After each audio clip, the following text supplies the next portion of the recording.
In this world, there's two kinds of people, my friend. Those with loaded guns and those who dig. Broadcasting from a Montana wilderness fortress at the headwaters of the Missouri, this is Matt Christiansen Live.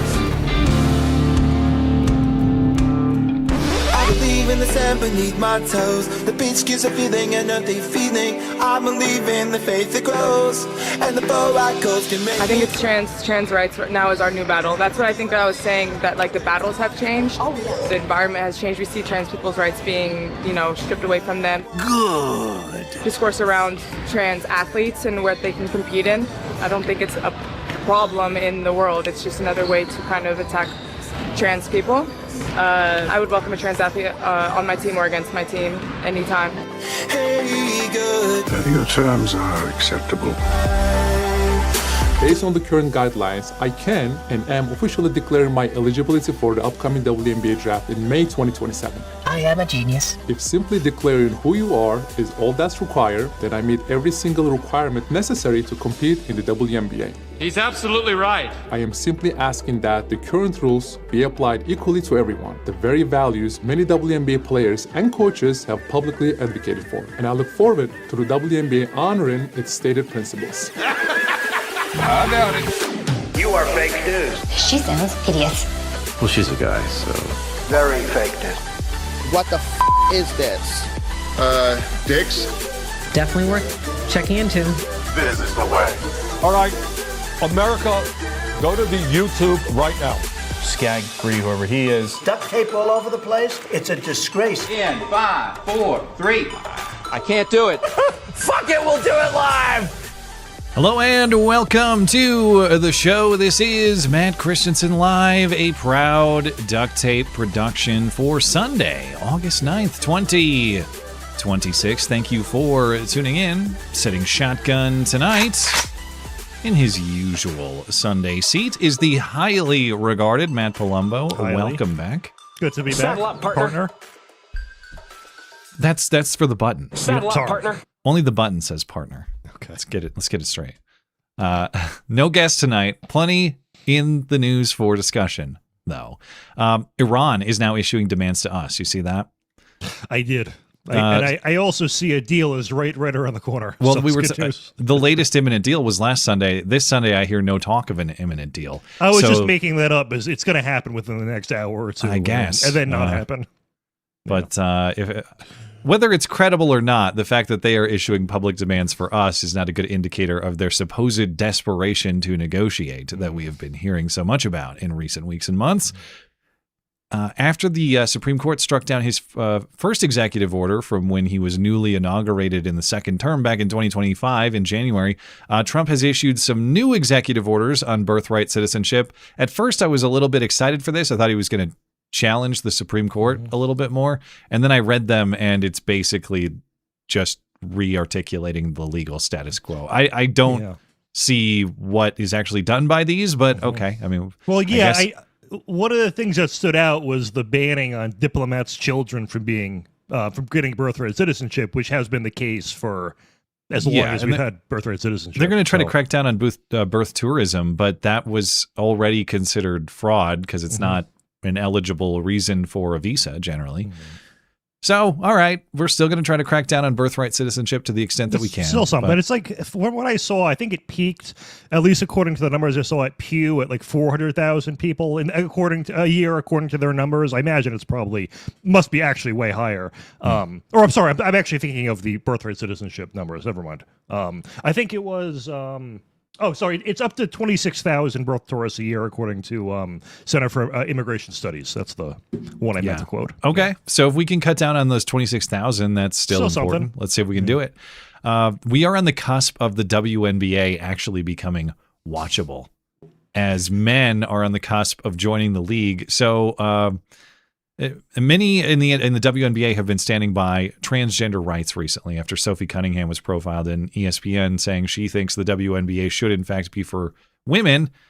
But defying her and embracing more traditional progressive politics, many in the WNBA are asking for men to play, and so men are coming to play. And the WNBA, the league, is actually silent so far. So they don't even have the courage to say, just kidding, we don't want men playing, and we're not going to do that. They're kind of thinking about it, at least for a few days. So we'll see. The league itself is now kind of caught. They're going to have to navigate their way out of this. And the most entertaining solution is that they do allow men to play. It will be the highest rated WNBA game awesome. of all time. I will tune in. I will watch the entirety of it. I've never watched all of a WNBA game, as most self-respecting men have not. But I'm tuning in for that one if it ever happens. From a marketing perspective, it does seem absurd that even the coaches and whoever's running the WNBA would be going after Caitlin Clark, considering she's the golden goose. But on the other hand, if they weren't, then there's no WNBA race war, and that's the only reason I'm watching. So maybe it's 4D chess, and they're bringing people like me in just to watch for that aspect. If we can get the black chicks against white guys in wigs, that will be peak. Great content. Yeah. It'll be the South Park episode. A mentally ill black man named Di-Quan, that's right, there are hyphens in the names now, Di-Quan commits brutal random attacks on white women in Charlotte. Actually, maybe he belongs in the WNBA. Let's get him in there. He's now been arrested for something like the 500th time. Maybe he'll actually stay locked up this time, but he's getting a mental health evaluation first. And Matt Palumbo is going to walk us through the latest jobs numbers. Looks kind of disappointing on a surface level, but you're telling me maybe it's because maybe jobs are down because foreign workers are leaving.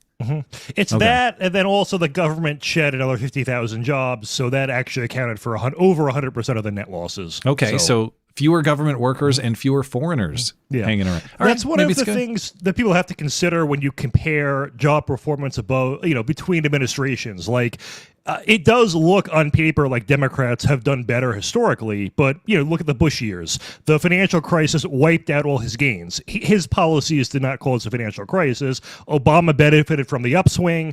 COVID wiped out all of Trump's gains. Biden benefited from the upswing. And then now you have a position where in the short term, we are going to be losing jobs due to deportations, and they're going to be replaced by Americans, but it's going to look like no net jobs are being added when in reality they are. And I'll go more into the numbers. Are you saying Americans are willing to do those jobs? In fact, yes. We'll find out. We'll see. There have been stories where these farms are getting raided, and what happens? Do they just decide, you know what, we're not going to farm anymore because we can't hire third worlders? No, they offer higher wages and pay and attract Americans. And it's weird that liberals do this thing where it's like, we want a $25 minimum wage, so everyone has a living wage, unless you're I guess, or one of our Dalits, you deserve $5 an hour so we can have cheap groceries. They can't make their minds up.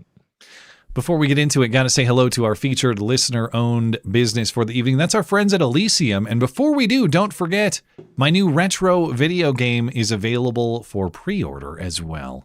Hey, have you heard I now have a video game? Thanks to our friends at Soren Games, Matt Christiansen Media Mayhem is shipping soon. It is a retro-style Game Boy Color game that will play on any of your devices, your PC, your Mac, your phone, or tablet. Join me in my quest to perfectly cook French fries, 425, bring vehicular justice to cyclists while avoiding ethnic truck drivers, evade Soviet pursuit, and much more, all to achieve my ultimate destiny, confronting the masked journalist, defeating her, and earning the front page hit piece that is rightfully mine, and wearing the coveted golden flannel to mark the achievement. The game is full of bits and references, secrets, and even extra titles from our friends at Soren Games, games within the game. You even get an arcade version of their Leering Center game. Collect the cash and evade the oversight. It's all just $10. Learn more at mattchristiansenmedia.com/game. That's mattchristiansenmedia.com/game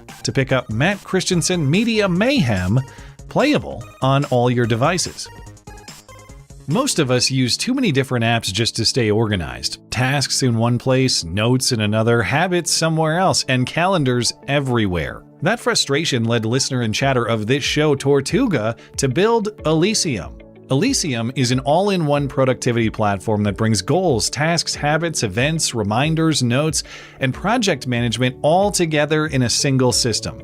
Core features are free for individuals with a local-first philosophy and human-readable files you control and can sync yourself. Optional cloud features add collaboration, shared workspaces, syncing, and team tools. Recent additions include customer and project intake forms that let clients submit work directly into your calendar. Smart scheduling preferences for automatic task placement, Sidewinder, a dedicated sidebar notes companion app, and optional AI support, including local AI that can work directly with your schedule files or connections to services like Claude or ChatGPT. Elysium is available now on Apple devices with Windows, Linux, and Android versions coming soon. Beta testers are currently being accepted with a limited number of spots available. Learn more at elysium.is. It is absolutely free to get started with Elysium, and you can use promo code MCListener for 10% off advanced features for life. That's promo code MCListener at elysium.is. Check out my retro video game at mattchristiansenmedia.com/game, or yes, mattis.gay/game will get you there as well. By the way, if you are interested in that coveted golden flannel edition, that is a pre-order exclusive, so you got a week left to get that pre-order pledge in, and the game will still be available after the fact as well for sale. But if you want the golden flannel edition, the signed copy, the golden cartridge, that's how you get that. So head on over to the website, mattchristiansenmedia.com/game to check that out.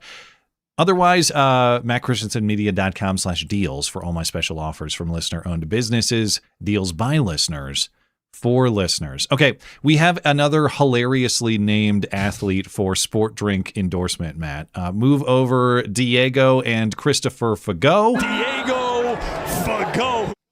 We now have the female equivalent.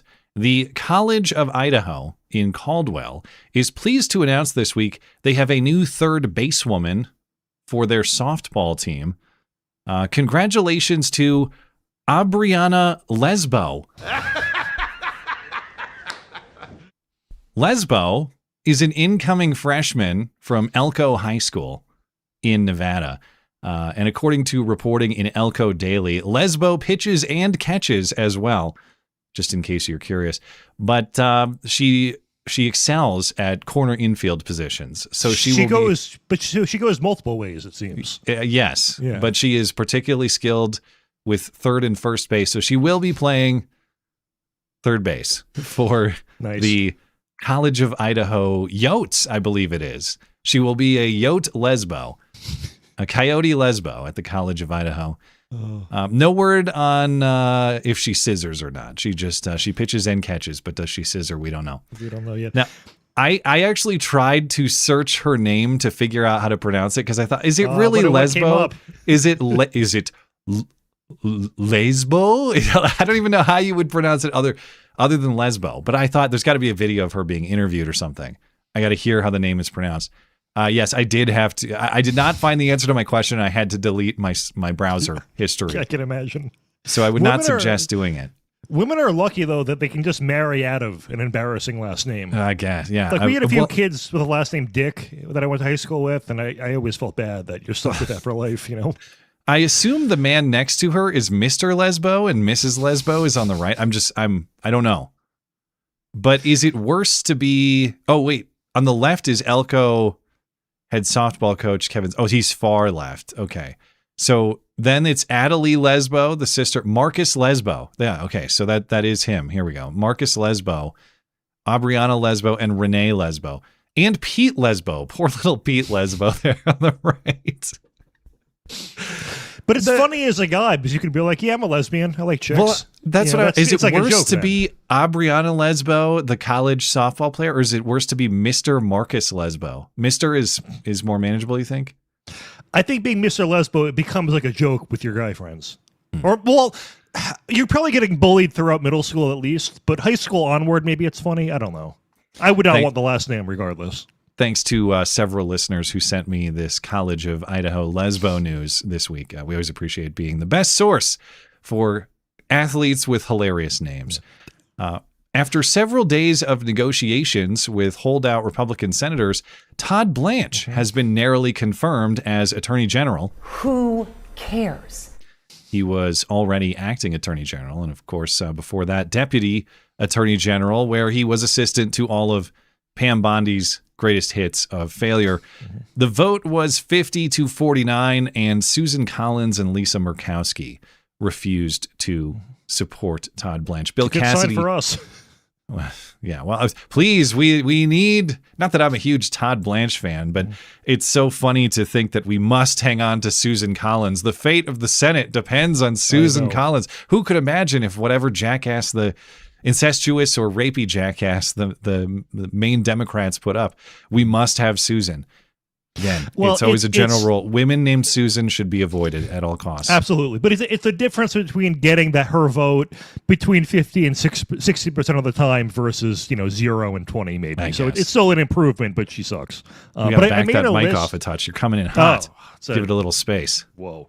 I made a list, though, of some of his greatest hits, which include Todd Blanche. Okay. So a while ago, I think this is when he was deputy AG, he asked the pardon attorney to restore Mel Gibson's gun rights, and she said no. Mel Gibson doesn't have gun rights? He doesn't have gun. I can't remember what he did, but he doesn't have gun rights. Is he a felon? Or he just did something? Or maybe it's domestic. It might be domestic violence. It might have been during those scandals like 15 or so years ago. But so he asked her to restore his gun rights, and she said no. So he responded by immediately firing her, which I thought was, a win for the boys. He fired the deputy director of the Office of Immigration Litigation for saying that the Maryland dad, Kilmer Obrego Garcia, shouldn't have been deported, which I thought was also a great firing. And then he also greenlit the investigations to the Act Blue and SPLC. So he, in a very, very short period of time, has done way more than Pam Bondi ever. And he's still going after Comey, even though the charges are complete bullshit. He's still doing it. Who cares? Go for it, man. Well, Comey and company did a lot of complete bullshit things, so fair's fair. Bill Cassidy, John Cornyn, and Tom Tillis were also holdouts, but they came around after Blanche committed not to pursue Trump's $1.8 billion anti-weaponization fund. So meet the new boss, largely the same as the old boss, although he has a few potentially better moments than Pam Bondi did. But I would say step one, if you're Todd Blanche, please charge Dr. Fauci with contempt of Congress, especially considering Rand Paul's Senate Homeland Security Committee voted to make that criminal referral for Dr. Fauci and his pleading of the fifth and his refusal to answer questions last week. The Justice Department confirms it has received that referral and is reviewing it. So test one, listen, if you're willing to bring the charges against Comey on that bullshit, the case against Dr. Fauci is actually huge. Square. Yeah. So there's no reason not to do this. I hope that they do, and we'll see how it plays out. Well, it answers a legal question that is going to be important for probably centuries to come, which is the purpose of pleading the fifth really to avoid self-incrimination? I mean, the answer is yes, and well, that means if you can't be incriminated, can you then also plead the fifth? And if so, well, then what are you pleading it for? It would just be to protect his reputation because he can't which is outside the spirit of what the Fifth Amendment is supposed to protect, to your point. So, also, right. It was a misdemeanor domestic violence conviction in 2011. That would do it. Yeah, bummer. There you go. Mentioned we have an Iran update. Why the fuck is the gas so high, bitch? Now, we have heard for weeks and months that Iran is eager, even desperate. Please, oh please, we would love to make a deal. It's all they're like Alfalfa and the Little Rascals. How do you plead? Like this? Please, please, please. That's Iran. And they're allegedly gay. What's the title for the guy running the country? Supreme Leader? Supreme Leader, yeah. Whatever. They're desperate. They can't wait to make a deal. Well, apparently not, because now they're making demands of us. As reported over the weekend, Iran's foreign minister has said, negotiations? What negotiations? There are no negotiations, and there's not going to be any Strait of Hormuz opening until the U.S. accepts Iran's demands. So Iran says the U.S. must correct its behavior. I like that phrasing. We've got behavior to correct. And frankly, I mean, I'm not saying we surrender to Iran, but I do agree that we have some behavior to correct. This has been very questionable. So we must correct our behavior by withdrawing the naval blockade, paying Iran damages for the war, unfreezing Iranian assets, lifting sanctions on Iran, and permanently ending the military conflict. The White House has not responded to those list of conditions and demands, even though, I thought that the question or the follow-up statement in this reporting was a little odd at first, even though the demands are steep. Analysts say they are still largely within the framework of the initial deal. I thought that sounded goofy, but then I thought about it. Well, no, pretty much all of these actually are agreeable to the U.S. if Iran surrendered its nuclear ambitions and its nuclear material and agreed to open the strait. The only thing in here that I don't think the U.S. would agree to is paying them some kind of damages. We've previously refused to pay them money in that way.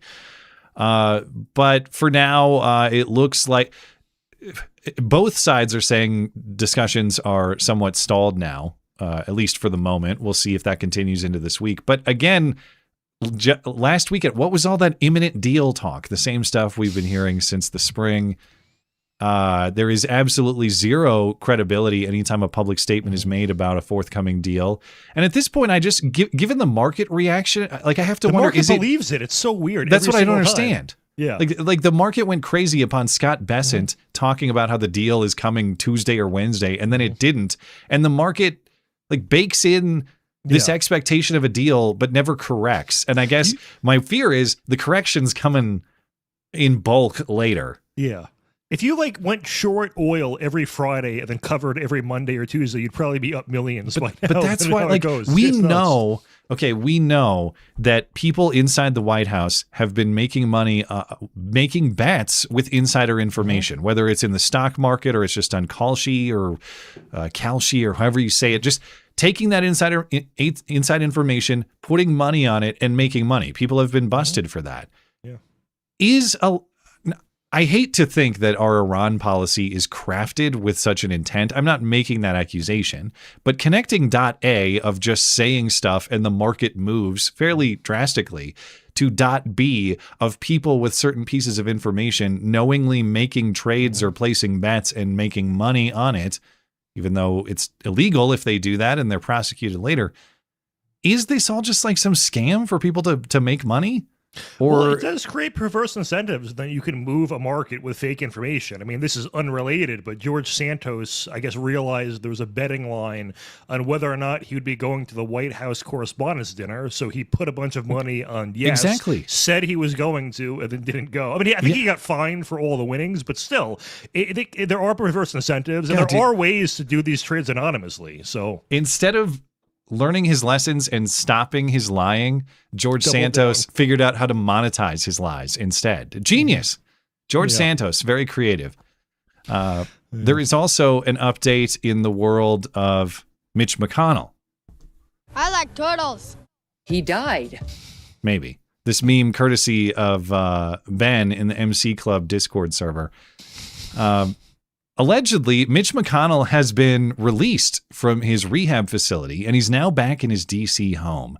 This according to a statement released by the office of Mitch McConnell. He says, on the advice of my doctors, he, air quotes, did Mitch McConnell actually write this? Decide for yourself. No. On the advice of my doctors, I'll maintain an intensive regimen of physical therapy from home during the state work period. And I'll continue to engage with my staff and colleagues on important Senate business. It never happened. It's a made-up tale. It's a total fabrication. How convenient that he's going home right as the Senate starts its 5-week summer recess. No photo or video to accompany this statement. There was a guy outside there, Mitch McConnell's D.C. home, confronting all of his staffers moving in and out of the building. So the fact that there's staff moving in and out this way would suggest that at least Mitch McConnell's body is inside. I don't know if he's living or not, but they are moving in and out of the home. And this reporter was confronting the people, the staffers moving in and out. I would play it, but they don't say anything. They just refuse to answer his questions, so it's not really worth listening to.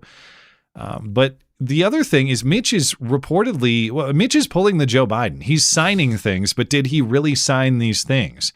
At the end of last week, Mitch McConnell allegedly signed a letter to Trump with the rest of Kentucky's congressional delegation, urging Trump to approve a disaster declaration for the state, Kentucky, after major flooding. Now, there's his signature right there. Did Mitch McConnell actually sign this document, or is the AutoPen conducting official business like Joe Biden? And I get it. Politicians use AutoPen all the time. And frankly, I don't think there's anything blocking them from using it on official documentation like this. Like AutoPen signs constituent communication all the time.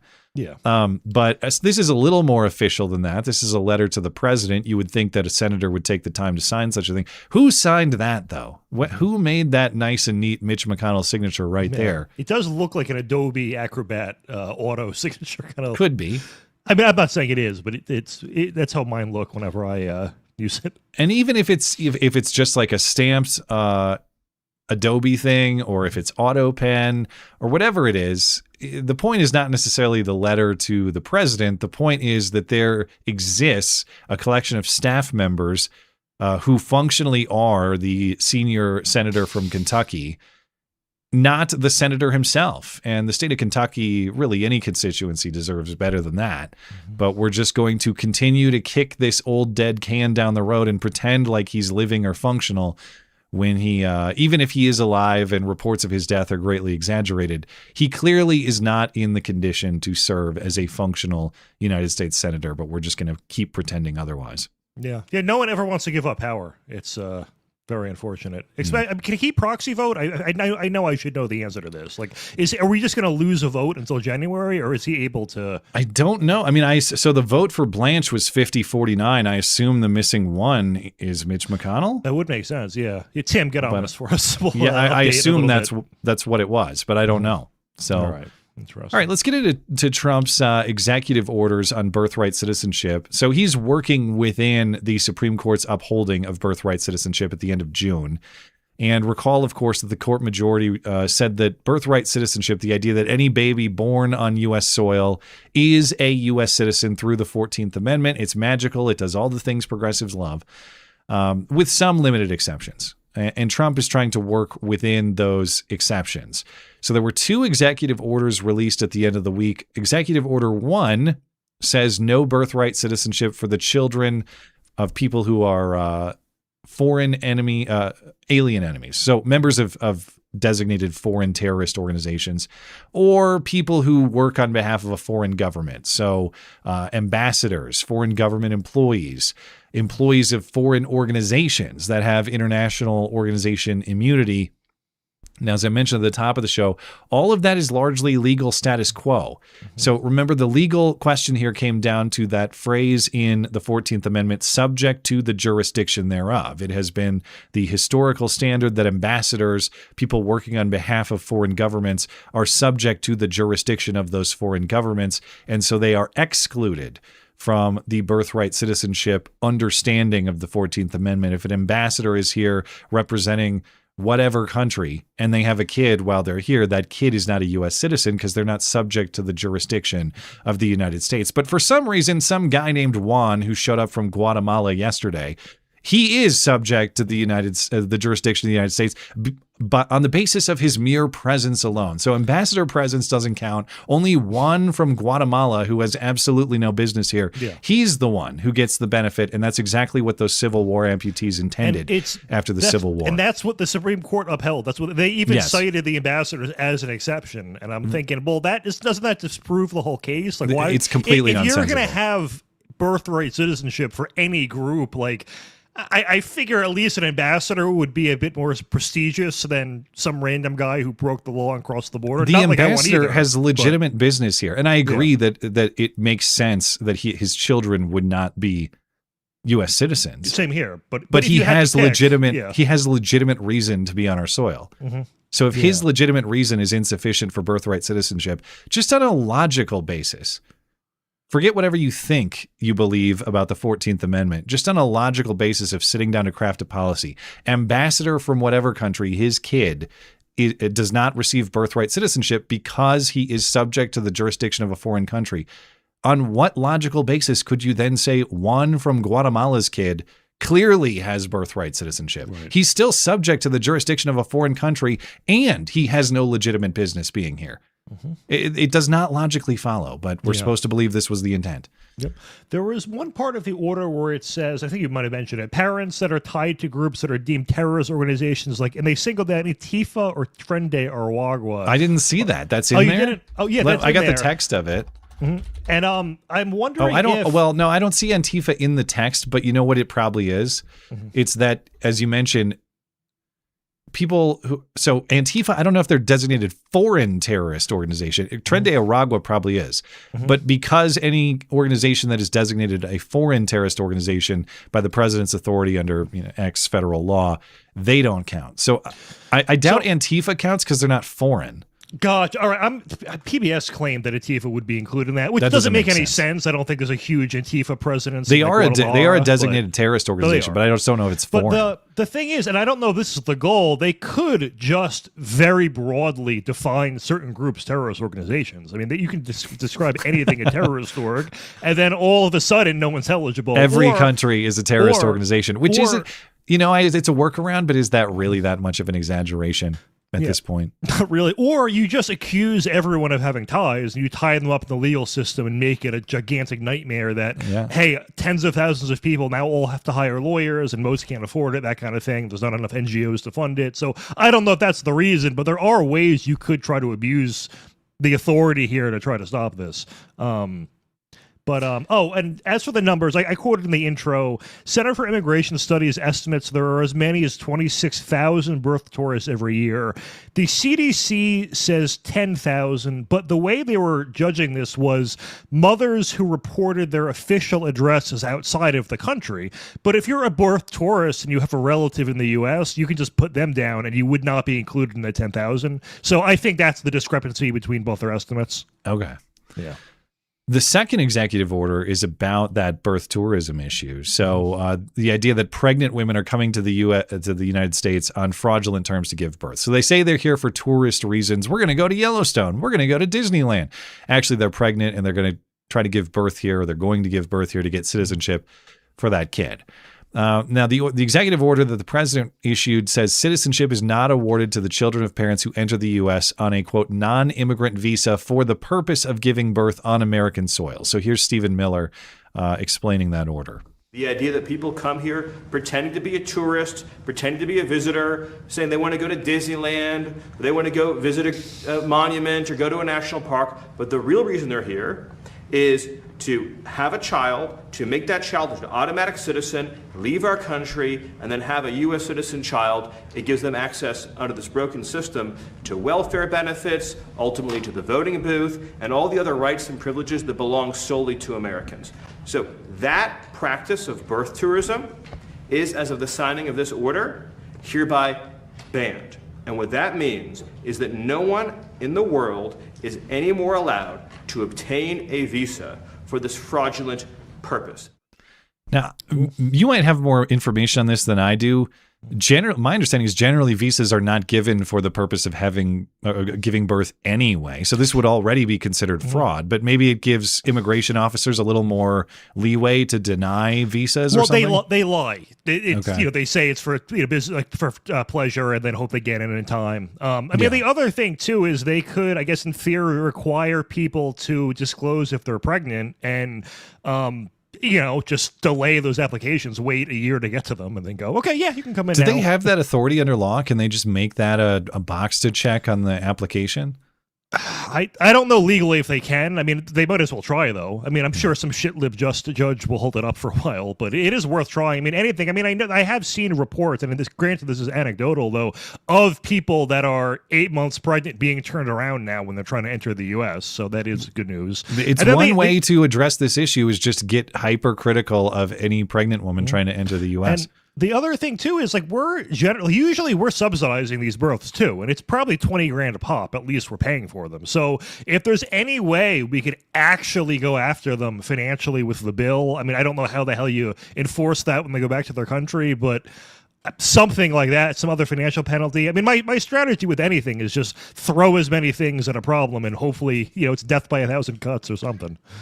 Well, we got a lot of cuts to make on this birthright citizenship issue, unfortunately. But so even though I don't see the major changes coming here, but I also don't blame the president for trying to do what he can within the confines of that Supreme Court decision. So, all right. I can't believe the WNBA has somehow become entertaining, or at least it might. In fact, it actually kind of has. The events of the last week have been pretty entertaining, at least by WNBA standards. It all started on July 21st with ESPN profiling the Indiana Fever's Sophie Cunningham, who previously gained some viral meme fame for her in-game pointing at the end of June. And the profile mentions way down in it, it talks about Sophie Cunningham's politics. And based on Sophie Cunningham's own explanation in this profile, it sounds like she has tried to maintain a neutral position. I'm very much in the middle. I agree with things on both sides, disagree with things on both sides, and that's all I've ever said about my political beliefs. But people love to assume. Why do they love to assume? Because she's a white woman with a basic common sense, I guess. And so even though I've not heard her say much about politics, with the exception of maybe men don't belong in the WNBA, which I guess if that's political, that's as political as I've heard her get, though admittedly I don't pay close attention. Because I guess she's a white woman with reasonable common sense, she has been dubbed MAGA Barbie. She is MAGA Barbie. I've never heard her say anything positive about Trump. I've never heard seen her put on a MAGA hat. She shared some like TikTok videos that I guess you could say are center right. Like she, it was one where it was some Olympian complaining about America. Then it cuts to The Rock when he's like, "Shut up, bitch." But that's not necessarily right wing. Well, I guess by today's standards, actually, it is. It's not necessarily a pro-Trump thing. Yeah. Yeah. She just doesn't think men should play in women's sports. That is the highlight of this ESPN profile. The profile reads in part, quote, "She'll weigh in on how to, quote unquote, protect women's sports," she says, because she's in that world and she feels qualified to speak to that world. Quote, "Sophie, I get a lot of negative feedback about me hating trans. And I'm like, I never once said that. I think that I am here to extend love. But I also think with that love is truth, being honest, and I want to protect young girls in a locker room or young girls in sports who shouldn't have to go against biological men." And because of that supposedly controversial stance that a women's sports league should be limited to women, many in the WNBA have bravely spoken to oppose her. When the Fever, Sophie's team, when they came to Minneapolis to play the Lynx on August 2nd, Lynx head coach Cheryl Reeve wore a shirt in protest that read, "Trans kids belong." Congratulations, butthead. Not in sports, but maybe in some other capacity, I guess. Like, sure. I don't know. Why is it the kids thing? There are no trans kids anyway. And that, like the original, the dispute with Sophie is about adults, and now we're just making it about kids. Why? I don't know. My favorite is a shirt that says "Protect Trans Kids," and I'm like, they need protection from you. I'm not the one trying to mutilate them and make it so they can't ever have children. Like that's you guys. So what are you referring to? So very odd.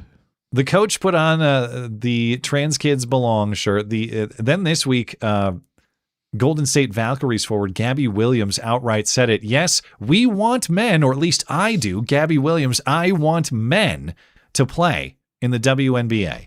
I think it's trans rights right now is our new battle. That's what I think I was saying, that like the battles have changed. Oh, yes. You know, like our intentions have been the same, but now the environment has changed. We see trans people's rights being, stripped away from them. There's a lot of discourse around trans athletes and what they can compete in. I would welcome a trans athlete on my team or against my team anytime. I don't think it's a problem in the world. It's just another way to kind of attack trans people. So I actually agree. I would love trans people in the WNBA. Yeah, I would watch every game that ever happens.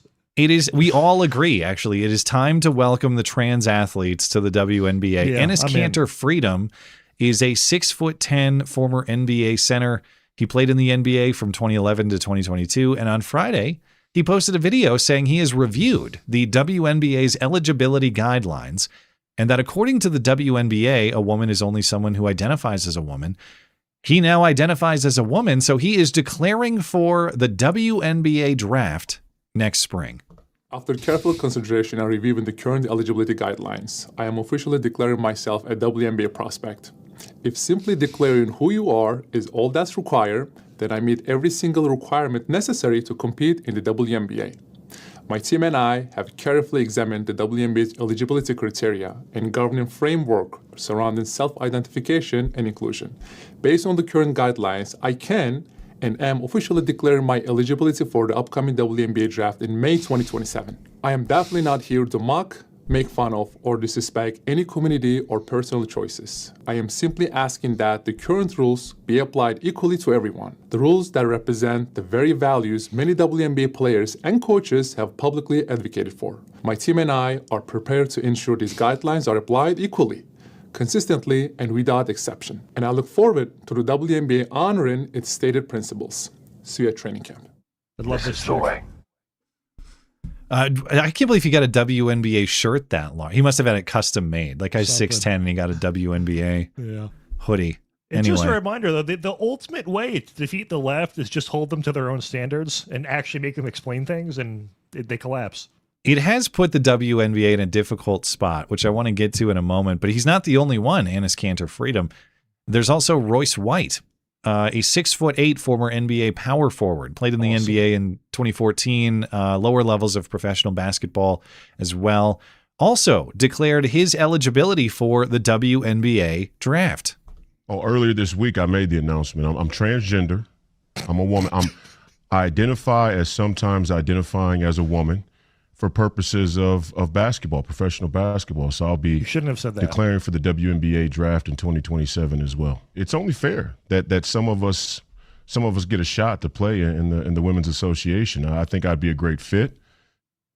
Okay.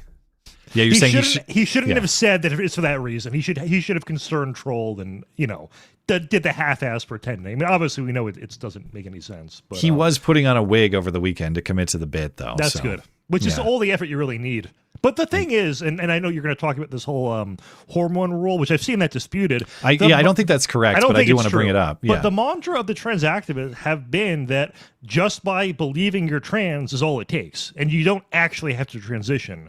So by their standards, that hormone rule would make no sense. It would actually be transphobic to include. It's denying someone's lived experience. I would never. So some are disputing the premise of these... well, I would call them men, but of course that would be hateful. But these men playing in the WNBA simply by their own declaration in this way. The claim is that the WNBA instituted a 1-year hormone therapy rule for eligibility. That does not appear to be correct for people making that claim. That's not in the collective bargaining agreement. The tell is him saying it's been a policy for a decade. No one was talking about this a decade ago. No one knew what the WNBA even was. I didn't know what the WNBA was a decade ago.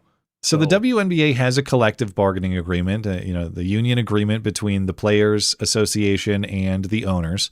And that CBA says that the league is only open to women, but of course, as the viral question would ask, what is a woman?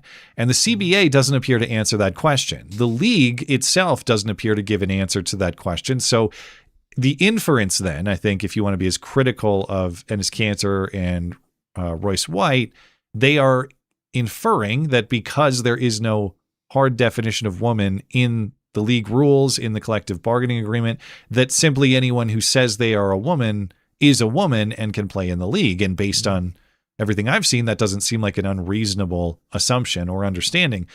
Even the WNBA commissioner is apparently confused, because if the CBA said, no, you can't have a swinging sack of nuts and play in our league, she would come out and say that, but she has not.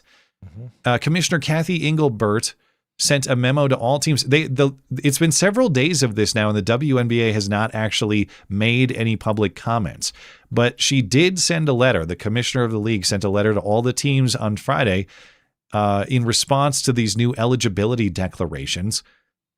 And so if there is a firm policy, it doesn't seem that she's aware of one, because she says the topic is going to be discussed further by a task force of team presidents and general managers during the meeting next week that was previously scheduled.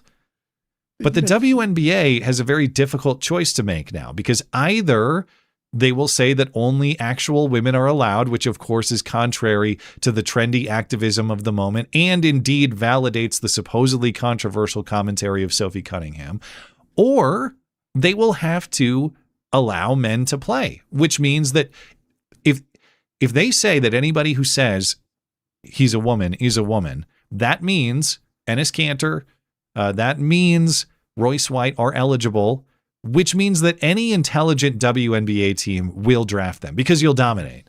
Yeah. So if they are in fact eligible for the draft next spring, what is there, like 15 WNBA teams? I don't even know. They're not going to get through 15 teams undrafted. Someone's going to take advantage of that. Someone, if you want to make money, you're going to win every game. You'll win every game, and you'll crush in terms of packing the arena, the TV deal, winning the championship, all of that. It's a whole new sport. It's like, hey, we're going to take trans black Trump supporters and put them against a bunch of black lesbians. This is like in a race war blood sport. Blood sports became such an internet. They became so popular on the internet for quite some time. This is going to be the blood, like the basketball version of that. You know. So if they allow men to play, you're going to see that actually happen. The third option, which you had mentioned earlier, would be to try to split this baby. They could institute a hormone therapy rule. You have to undergo X amount of time of hormone treatment. But to your point, that would actually deny the lived experience of the person who says he's a woman. Who I totally care about. Yeah. And actually, I think everybody would just be pissed off by that. Because if that was the case, if they said, and maybe they'll go that route, which would preclude these men from playing because they're not going to do the hormone therapy. I don't think anybody's actually going to do that, but it is contrary to everything that the trans activists within the WNBA were saying. So I don't know that really gets them out of that spot. They will have to acknowledge that there's some truth to what Sophie Cunningham was saying. The trans issue is one of those things where I think, women overwhelmingly support it, but I think it's one of those, emperor has no clothes phenomenon where maybe 10 to 20% are true believers and the other 80% just are kind of sussing out. They have to walk in eggshells and they're like, well, I think it's bullshit, but if I speak out first, I'm going to get attacked unless other people stick up for me, in which case... It's one of those things everybody knows. It's 2 + 2 = 4, but there's some social force that compels you to say 5, and people go along with it. Did you see Sophie Cunningham get absolutely wrecked with this foul? So Sophie Cunningham has become the enemy of the league. It was Caitlin Clark for being a successful white woman, but now Sophie Cunningham is a successful straight white woman who also says some stuff because Caitlin Clark mostly doesn't talk politics at all. In fact, confronted with this question, Caitlin Clark really skirted it. She said something to the effect of, I'm here to play basketball, and that's about it. Sophie Cunningham at least is entering this arena. So Sophie Cunningham is the enemy of the players. She's the enemy of the league. And she's the enemy of the deranged protesters outside screaming in the faces of little girls about how their supposed trans rights as adult men are more important than the rights of little girls to fair competition in sporting. Yesterday, Sophie Cunningham's Indiana Fever played against the Chicago Sky in Chicago. And near the end of the first quarter, Sophie Cunningham had the ball after a turnover. She's running for a layup. She was fouled from behind by Sky player. I don't even know what this stupid name is. It's more respectable to be named Lesbo than this. DiJonai Carrington? I have no idea. Who comes up with these? It's like black people have had access to like an AI name generator for the past 70 years. At least there's no apostrophe or hyphen. I'll give her credit for that. I'm going to call her Carrington because I have no idea what the hell this first name is. Was this a foul or was this criminal assault? I saw the Florida AG. I've seen videos of her doing it to other people too, so I think it's assault. In fairness, in basketball, there is a such thing. Hard foul is stopping someone from a layup just for the purpose of stopping the layup and putting them on the line for free throws. It does happen, but this is a particularly rough one. So I had to distort the video to avoid the WNBA copyright claim, but you get the idea of what happened. Here's Cunningham up ahead of the field, weighs it in, plus the foul, and then Cunningham gets into the face of DiJonai Carrington. Sophie Cunningham comes down, gets her right across the face, coming down, trying to prevent the layup, but that is just a hard hit. That's definitely going to be upgraded, I think, to a flagrant too, Ryan. DiJonai Carrington, who had been off to an incredible start, is now ejected from the game. Okay, so referees deemed that foul a flagrant 2 foul, so it was unnecessary and excessive. That's why she got ejected from the game. And Carrington goes to the locker room. I don't know if she tweeted. She actually posted on Blue Sky. But I think it's Threads, the Facebook. Or Threads, I don't know who the hell uses that. But. Sorry, Thread. Blue Sky is for Will Stansel. That's right. I forgot. Yes, so She effectively tweeted white privilege, apparently implying that favoring white people is why the referees ejected her from the game, which of course the opposite is true. The league is nothing but black lesbian privilege. Yeah. Carrington is already plotting her revenge. So she tweeted or posted on Threads, she did post this one on X, 8/23, referencing the date of the next game between the Fever and the Sky. And it's actually unclear why Carrington even apparently dislikes or has a feud with Cunningham after the game. Cunningham. Yeah, apparently. Cunningham told reporters she doesn't have any, quote, beef with Carrington.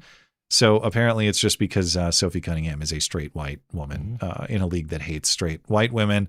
And this is another spot for the WNBA because so far no discipline for Carrington, either for the foul or for the white privilege tweet. So she effectively committed assault on the court and then called the league racist after she was kicked out. And the league so far has done nothing about it. We have not heard an announcement about a suspension for any games. Like privilege.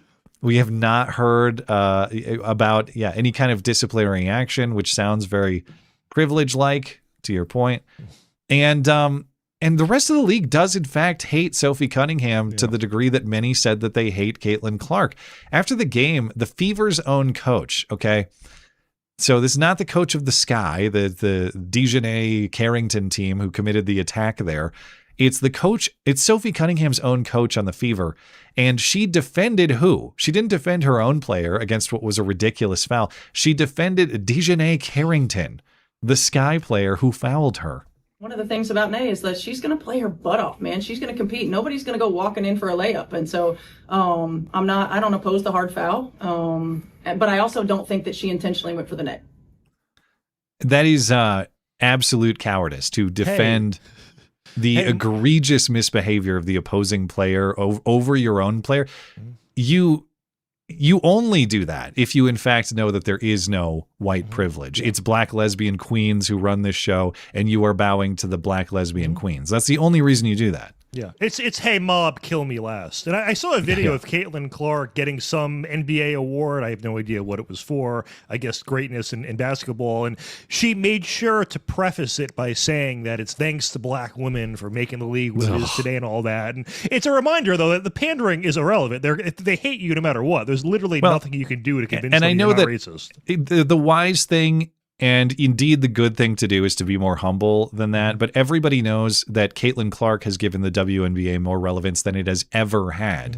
And I don't think that it has mainstream relevance still, but it's certainly more relevant than it ever has been, not thanks to black queens of yesteryear, but thanks to Caitlin Clark herself.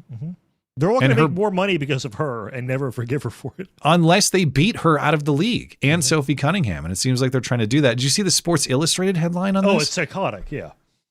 There was a Sports Illustrated reporter, Kristen Wong. She's really ugly, by the way. I have the photo because I had to look. I mean, you know, anytime you get a headline like this, you have to look. Sports Illustrated's headline on the story was Sophie Cunningham got a bitter taste of karma after drawing flagrant foul. So the karma is apparently for not wanting men in the women's league.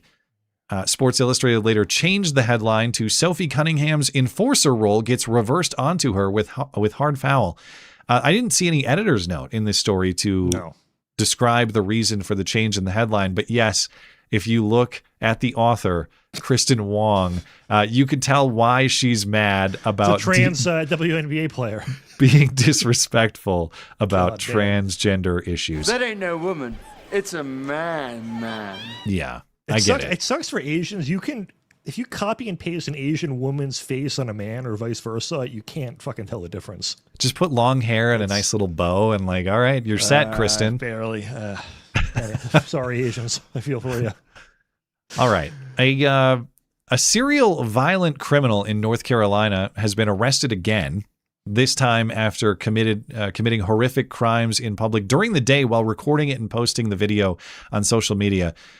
Charlotte, North Carolina man Di-Quan Hunt. This is the only name worse than DiJonai. Di-Quan. Now, this series of mugshots that we see here, I believe it's incorrect because it's Di-Quan, all one word. My sources say that the name is, in fact, Di-Quan. Let me find it here. It's here we go. Di-Quan Hunt. D-Quan. Okay, we've moved beyond apostrophes. We are now in the hyphen era. Di-Quan. D-Quan. D-Quan Hunt. Again, arrested for multiple, sometimes violent events. Previously, he's out. He's got his camera. He's recording seemingly random attacks on white women in Charlotte. Not seemingly. The guy's out of his mind. His sister says he's mentally ill, as we'll get to.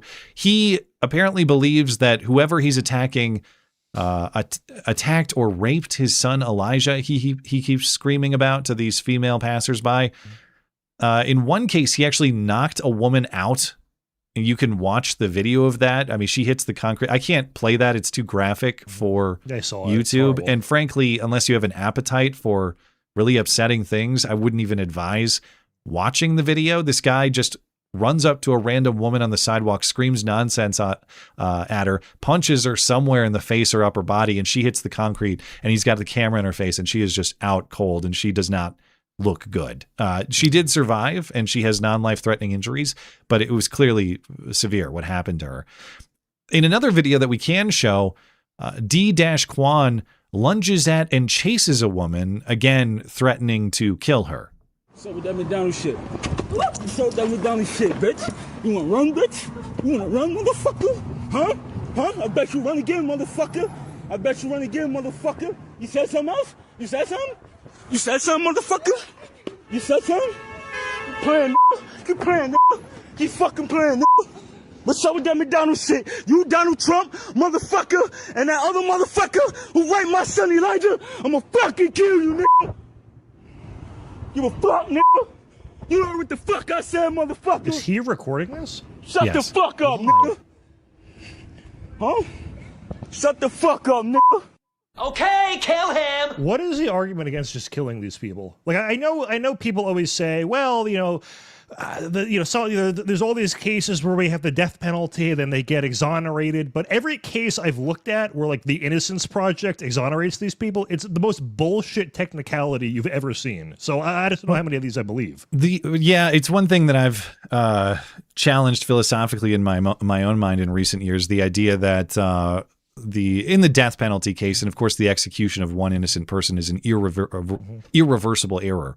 But the idea, let's just say wrongly imprisoning one person is a greater offense than a bunch of guilty people going free. Cases like this are clearly indicators that I don't think that's true. You let a guilty person like this, not just guilty of the crimes he's committed, but clearly mentally ill. Like this is a guy I don't think who's even in control of himself, and his sister will speak to that effect in a moment. But the idea that we want to be a little bit too loose with our justice system because being overly punitive with innocent people is an injustice greater than being too light on guilty people, clearly not, when this guy is about to kill a woman on the street at any moment or get himself killed if somebody actually intervenes to stop him. So I mentioned in arresting D-Quan on Thursday, police say the woman who's knocked out, you can see a little bit of her there. She suffered serious but non-life-threatening injuries, so she will be okay. Now, as far as his prior crimes, reporting in local ABC says D-Quan has been arrested and released in Charlotte at least 9 separate times during since October 2023 on charges ranging from probation violation to, yes, other cases of assault with a deadly weapon, which he's charged with in this case for all his antics against these women. You had questioned during the video, is he the one recording? Yeah. Yes, and he posted it on social media. That's so how you have to the be videos especially exist. Insane. Yeah. Yes. I just think, why don't we go back? The problem is, like, 3 strike laws worked very well. And the reason they became unpopular is because you inevitably would get a case where a guy's 3rd strike was like stealing a $2 can of beer and he gets 20 years in prison. But my take on that is, if I was in a situation where I am any crime away from spending decades in jail, I am going to be the most well-behaved human being that has ever existed in the history of the planet. And I'm sorry, but if you're still committing crimes with that hanging over you, I have no sympathy whatsoever. We really just... You're either a dedicated criminal or you're mentally ill, and in either case, you don't belong on the streets harassing and beating people this way. The history of law and order in this country is this constant cycle by generation of crime explodes, we go really tough on crime, it gets safe and we take it for granted and go, well, hey, is it really fair? We're putting people in jail for blah, blah, blah. I mean, do we really want to spend resources on these low-level crimes? We relax them, crime shoots up, and then we go, whoa, this is crazy. We need tough on crime policies. And it's over and over and over and over every 30 or 40 years. So he has reportedly been arrested and released at least 9 times since October 2023. You'll notice, though, there's more than 9 mugshots here. There are 14. Right. And in other reporting I've seen, the number's 14, but I presume it's dating back further than October 2023. But yeah, it's not just ticky-tack stuff. It's not just drug possession. It's not just probation violation. It's assault with a deadly weapon. This isn't his first time doing that. And so the question is, will he actually be locked up this time? And of course, that remains to be seen. He's currently at some kind of mental health facility for evaluation, presumably to be transferred to Charlotte police for criminal processing afterward. In the meantime, Di-Quan's sister is hoping they do keep him locked up because she has experienced these violent tendencies firsthand and has been trying to get her brother arrested and or get him help. She says he's mentally ill and is in denial of his mental illness. She's afraid he's going to kill somebody or somebody is going to have to kill him. He's empty. He's broken. He's stalled. This is how Di-Quan Hunt's sister describes him. She talked to us, but didn't want us to show her face or use her name. From what I know, his diagnoses are paranoid schizophrenia, PTSD, and bipolar disorder. Before police say Hunt attacked random victims in Dilworth, his sister says he was violent with her and her mother. And he completely just flipped, and that turned into violence. And we had to call the cops then. And every time something has happened, yes, things would get physical between he and I, or even my mom and him. The sister says they have been trying to get him the mental and emotional help he needs for years. Talking to anybody, mentors, therapists, his probation officers, attorneys, judges, asking, please help us. How can we get my brother in an institution? How can we get him, medicated? How can we make a change? And it leads us back to the same thing all the time. He's released. She is worried that if released, he might take someone's life. In the state of mind that he's in now, possibly. And I'm afraid that either that will happen or that somebody will take his. So we'll return to the question we considered last weekend about the school shooter parents.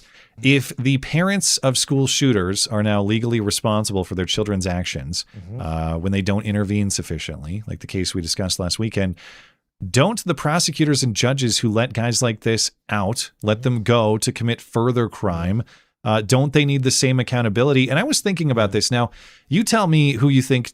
Maybe the answer is it's just the same.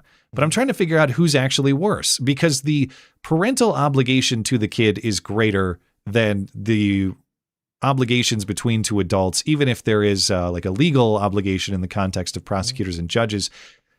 Is that the same thing? Are those different things? But what's maybe worse for prosecutors and judges, it's not maybe, it is worse. It's just which is actually worse. The prosecutors and the judges aren't observing warning signs about a crime to come. They are looking at the crimes he's already committed and letting him go out to commit more of those crimes. So is that actually worse than the school shooter parents? Yes. Yeah, because they if you have a 20-year criminal history, why are you just going to stop now on your 21st chance? It makes no sense. And, when it comes to holding judges or DAs accountable, I've thought about this just for the past 60 seconds that we've been talking about it. I mean, the unintended consequence is, and I think would be a good one, is you would get harsher sentences across the board in that, no judge wants to take the risk that the guy goes on and does something and hurts someone. Now, obviously, we would need I don't know, maybe some sort of statute of limitations on, okay, if the judge lets the guy off with no jail time and he commits a crime after versus he gets 6 months and then commits a crime, does the 6 months negate the fact that he wanted to commit another crime? I would say that would kind of have to be the case, but I'm sure if we had a few hours to think this through, we would have a little bit better. I agree that and I'm critical of the parental criminal liability for the school shooter stuff, unless you can show me that the parents advocated or plotted the attack themselves. So I'm not coming to this discussion with the perspective that the parental prosecutions are a good thing. But I do agree that there is liability or should be liability for these judges and prosecutors, if only morally. Within the law, though, the only downside I can think, even though I do believe it's a matter of justice for these people to potentially face some criminal liability for knowingly letting these people go out to victimize more people, is that if it's too aggressive, if you go after judges and prosecutors and put them in prison too aggressively, actually good people wanting to become judges and prosecutors won't, because they don't want to go to prison. Yeah. Yeah. And I mean, what if it's some crazy case where it's like, well, this wouldn't be crazy, but like, hey, an 18-year-old steals a candy bar and I go, all right, whatever, who gives a shit? And then a week later he shoots someone. It's like, well, you can't connect the dots there. I mean, so you would have to be so specific about it. It would have to be crafted very precisely, or maybe the answer, instead of trying to put the judges and prosecutors in prison, hey, get your state legislature together and just start imposing mandatory minimums for violent crimes. Yeah. They just remove judge discretion on this stuff and put them in prison by statutory mandate. The only arguments I've seen against mandatory minimums that I thought were good were just things where you just need to add carve-outs. John Stossel did an episode on this like probably a decade or two ago where he pointed to a case of a guy who was a felon, could not own a gun or ammunition. There was one day he was going for a hike and he found like a shotgun shell from a hunter and thought it looked cool, so he brought it home. That ended up getting found in his house, and he got a mandatory minimum punishment. I mean, I think because we can of all a agree shotgun shell? It was some total bullshit case because there was no discretion. Now, that being said, when judges do have discretion, they're making horrible decisions themselves. So, you know, I think those cases are obviously extreme one-off things, but I do think there should be that plus very rare carve-outs for little absurdities like that. But that being said, like that's the only example that comes to mind I can think of, and it's this one really obscure thing where the guy still did violate his terms either way.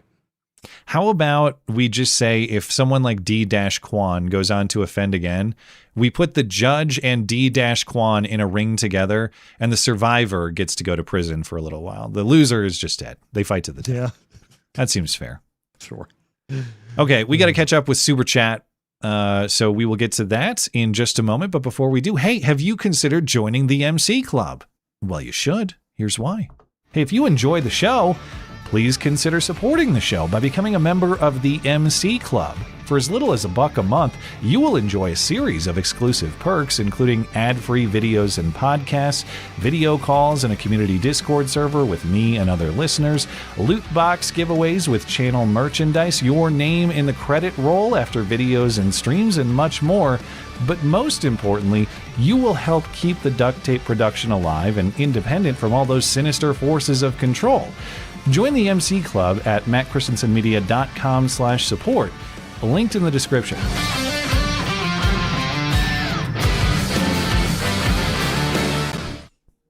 All right, let's catch up with Super Chat. Pothead Wino.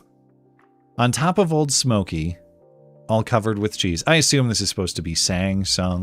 I'm not going to do that, though. On top of Old Smoky, all covered with cheese. Matt and I once made love using duct tape and grease. I am a gay homosexual. All right. I don't know what the grease has to do with it, but I guess there's got to be a lubricant of some sort. Yeah, that's you would know that. Newbie of Death, if you read this... You are gay, LMAO. Nailed it. That might be the first time we had perfect execution. As he would say, cool story. Thank you, Newbie. Okay, Orthodox Christian Andrew. If you read this... You are gay, LMAO. I do what the people tell me to. Yeah. All right, thank you, I tried Andrew. to explain to my dad once that the show brings in like $500 a year from us reading that we're gay. Maybe I don't know what the exact. I don't have my booking specified to that level of detail, but the number is available if you really wanted to find it. Yeah. Mole Daddy. What in the heck happened to Sticks and Hammer 666? Sticks, Hex, and Hammer. Yeah. Sticks, It's a tough one. Sticks, Hex, and Hammer. I've thought it was Sticks and Hammer for the past decade. Yeah. You know Sticks? I'm learning new things. I've not really watched his stuff. I don't know what did he like go mentally insane? What happened? Sticks, are you like generally aware of who he is? I know who he is. I've seen like memes that are just thumbnails of his videos, but I've never watched one. Sticks is a longtime sort of libertarian. I don't know the title he embraces, whether he would say like Satanist. But he is he's a big critic of organized religion, like kind of atheistic, and believes in a lot of occult stuff.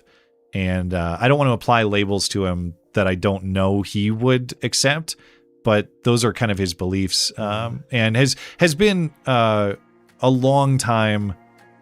I don't know if he still is, but a long time sort of Trump supporter or Trump realist, really rose to prominence. We got the Satanist vote for once. That's great. For being that, he just is like a very unique character in that way. Like always wearing a leather jacket, and he's got the long hair, and he's got his bits like the spoon clanking and the "that's about all" and all that. So Sticks has been on the former version of this show a few times, like at least 3 or 4 times, I think. And I haven't spoken with Sticks for a while, not for any reasons of hostility or you know, as far as I'm aware, we're on good terms, and I like Sticks. He's been nothing but nice to me. Something has definitely gone a little awry in recent years. I know that he had a kid in Europe.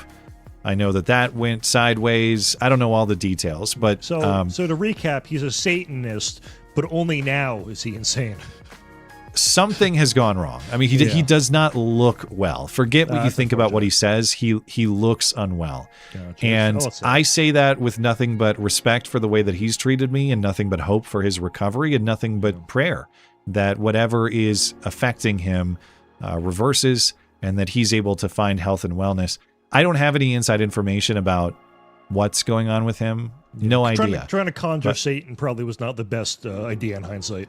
I got eyes and ears just like the rest of everybody else out there. Yeah. He doesn't look well, and of course I hope for his wellness as someone who has been a friend of his, at least on the internet, for a while. I hope the best for him, and it's difficult to see. So I hope things improve. Yeah. Next is you, Mole Daddy, again. Okay. Yeah. Trump's executive order should just say no citizenship if presence during birth is the result of criminal act, including fraud upon the U.S. Well, I guess could you consider illegal border crossing an act of fraud? Maybe there's an angle. I mean, it's a civil or it's not a felony, unfortunately. I mean, it should be, but I don't know if it's a high enough crime. The problem, too, is then having to litigate to prove it's fraud in that whole process. It would be better just to do something preemptive, or I don't know. I mean, the way that the court ruled is pretty freaking broad. So you can try. The problem too is if you issued effectively the same executive order that was broadly restricting birthright citizenship, it's going to get challenged the same way, and it's going to go to the lower courts who are going to reject it the same way. It's just this time they're going to have the Supreme Court's backing. So there's no way to appeal because appeal's going to be rejected. You got to have some new angle. Yeah. And so this is the angle they're taking, as limited as it is. Really, if you want a practical solution to this outside of like black pill collapsitarianism, and frankly on this issue, I'm looking at that bottle of black pills, and it looks awfully tempting right now. You read Brett Kavanaugh's opinion in that decision, and you think about the possibility of Congress being able to fix this through legislation, because of course the 14th Amendment does say in clear terms, Congress holds the power to enforce the terms of this amendment through legislation. So in a sane country, you don't need a constitutional amendment under the Kavanaugh theory. You just need to pass a law through Congress that says, hey man, the 14th Amendment doesn't mean birthright citizenship that way. That's not what it means. Yeah. But you could get it through the House, I think. Yeah. You got to get it through a filibuster-proof majority in the Senate, or undo the filibuster. And they can't undo the filibuster for the SAVE Act. They're certainly not going to do it to change the Supreme Court affirmed understanding of the 14th Amendment, which is baffling, because any self-respecting country should be able to get critical mass together to say, no, not anybody can just cross the border and have a baby whenever they want on whatever terms they want, and that baby gets automatic citizenship. That's insane. Let's fix it. But of course, there's actually a critical mass of politicians in this country who want the opposite. The question is why? Why do they want that? Because they will deny the great replacement while actively facilitating it. So they know how they're going to vote. And it's not, I mean, the normie version of the great replacement is they want to bring them in to vote Democrat. Yes, that's a large part of it. They also just don't like white people. And it's fine to say. Although I guess if you are marketing this idea to people who are not like that into politics, I generally default to they want Democrat voters one, even though it is both. But that is it. And then among the Republicans, there are going to be Republicans who are bought by big business and they want cheap labor down the line. So, not good. Thank you, Mall Daddy. You got newbie of death. Don Imus was right. He's absolutely right. I know that reference. Nappy-headed hose. Yep. I got that one as well. Yeah, it's been a while. I was never a Don Imus listener, but of course that's... Did that end his career when he said nappy-headed hose? No, he had a show on Fox until he died, I think. I think it was he's dead now. McDowell. Yeah, I think he died. Okay. Yeah. Okay, so I thought that was like the end of him when he said that. No, it was just the game had just begun. Next, Yakko. Yakko. My main interest, and I don't know, is it Yakko or Yakko? I don't know. I'm going with Yakko. My main interest in the WNBA drama is watching a cute blonde, Sophie Cunningham, single-handedly win the race riot. The angry black lesbians seem intent on starting. I'll bring popcorn. That is, the WNBA would unironically be smart to lean into this to the full extent. Just let it. It's the smartest. It's not only will it be the highest value entertainment the league has ever produced and the most money the league has ever earned, it will be a valuable lesson for the country to watch this play out. Okay, you all believe that anybody who just declares himself a woman is effectively a woman? Clearly not. Watch it in action. Yeah. And I would like to say that they'd learn that lesson, but we've kind of already seen this in UFC. But I'm not a big UFC guy, so what is the fighting venue in which they had women fighting against men previously, and the guys just beat their asses? Like, did they combat sport? Yeah, it was like Fallon whatever. There was a tranny fighter that was just beating women's asses. Fallon Fox. Yes. Yeah. I remember that. So, and people didn't learn their lesson then, so I guess I don't know why they would with basketball, but yeah. Then there was the Olympics player who everyone denied was trans. Then we just learned a few months ago. Yeah, totally. Or it might have been that was intersex. a weird. One of he those actually had a weird biological condition, right? I think he was intersex, but which is I would actually is not trans. It actually is a medical condition as opposed to a mental one. But still, I don't think you should be competing against women. Speaking of the trans issue, Spirit of Lexington. Trans rights people will both say it's a small issue if you don't want men and women's sports, but also a very important issue because trans people are under attack. That's hate when they do that. It's that's the thing. It's a minor issue. Well, for you, but not for me. Why do you care so much? Why do you care? Why do you care? It's like you care more than I do. You initiated it. Every culture war issue they start, when we win it, then it's like, well, actually, the culture war, it's to distract you from the class war. And I go, okay, so then give it up. It's preposterous in premise. If our country had one single murder on the year, it would be the greatest crime year in the history of this country. But I would still say that guy who committed the lone murder in the country for the year 2026, he needs justice. We should put him on trial. Why do you care? Why do you care so much? It's such a small problem. Because every crime is in need of justice. And I'm not saying that the WNBA is committing a criminal act here, but just immorality in general.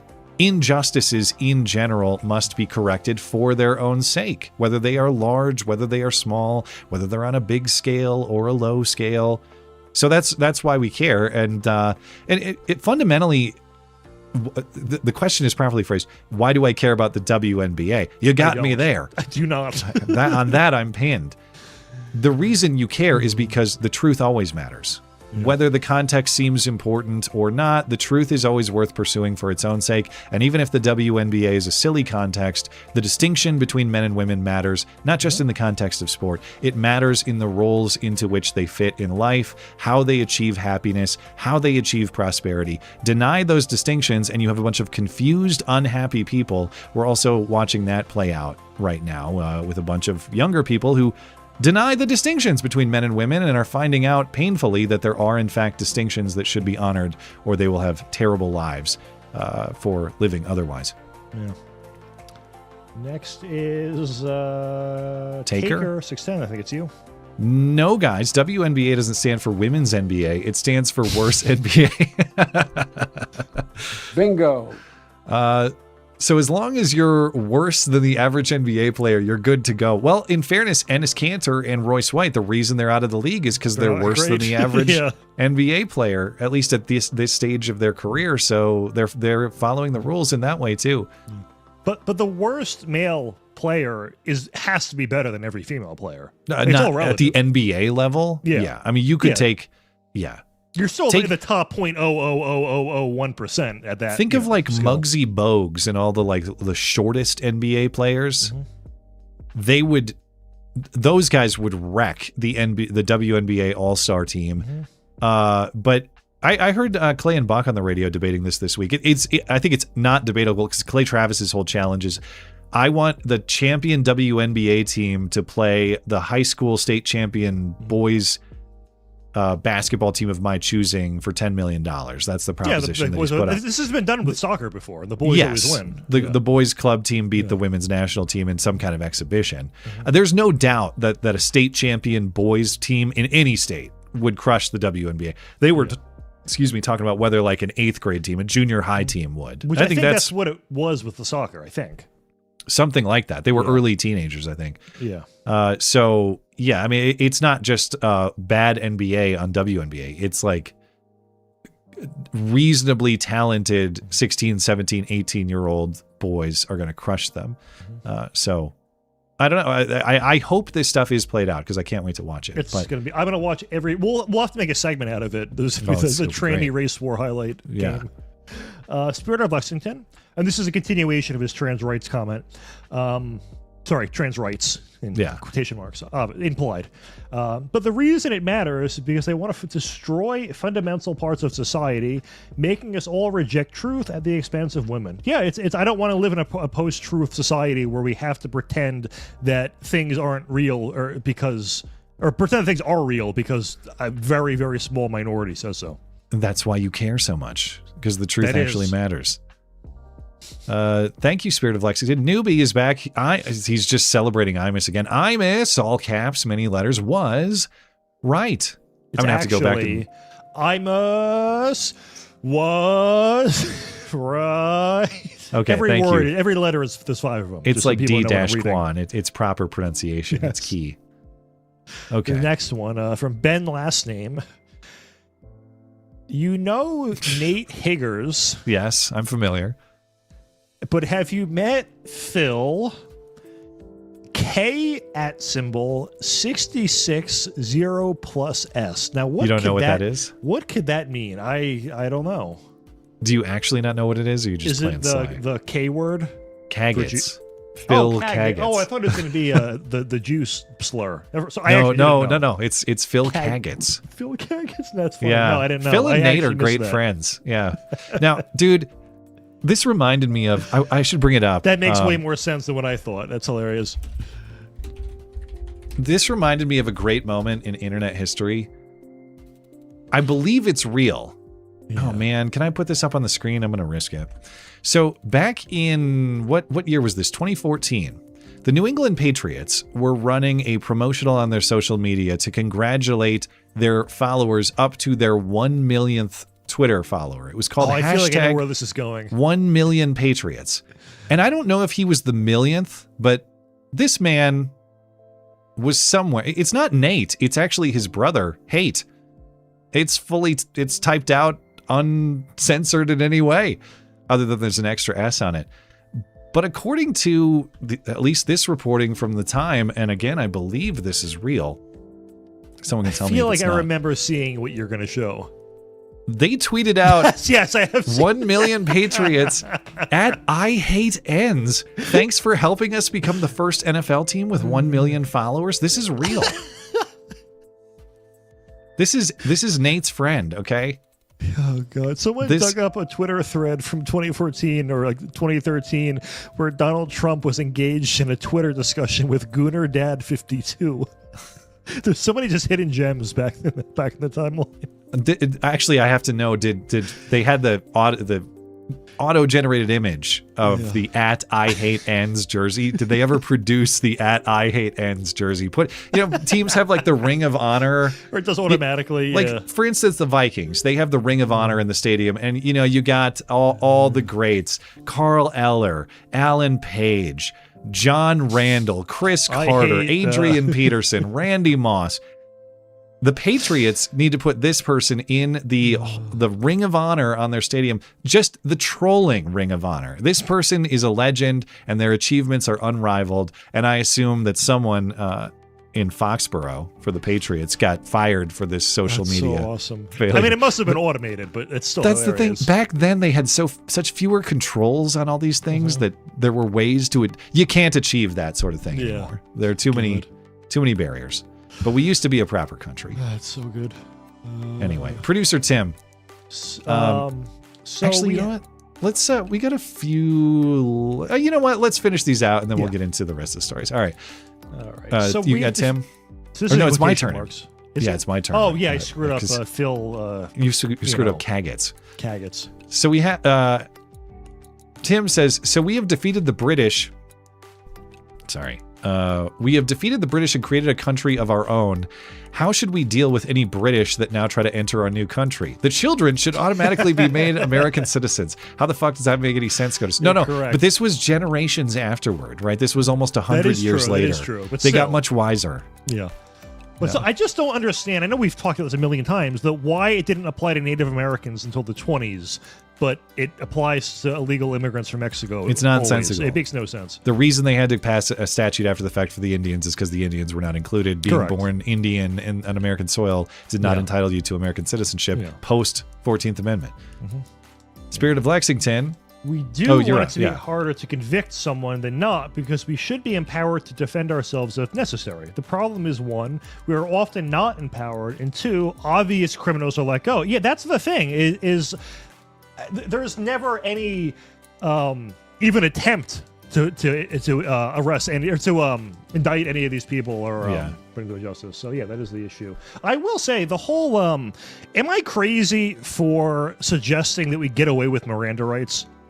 Because I guess I don't understand your take on that. So Miranda, the idea that you have to be read your right to remain silent upon a lawful arrest. Them, but you don't get read them.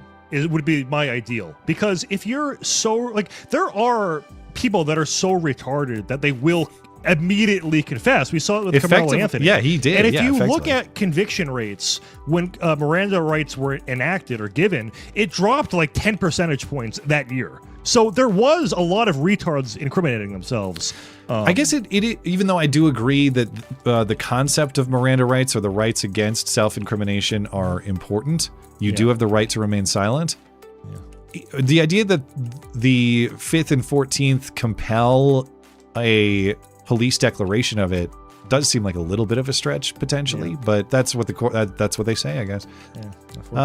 Okay. Thank you, Tim. Thank you, Spirit of Lexington. Tim says, let's combine the stories of DiJonai. Yeah, that's right. DiJonai Mustard is easier to remember.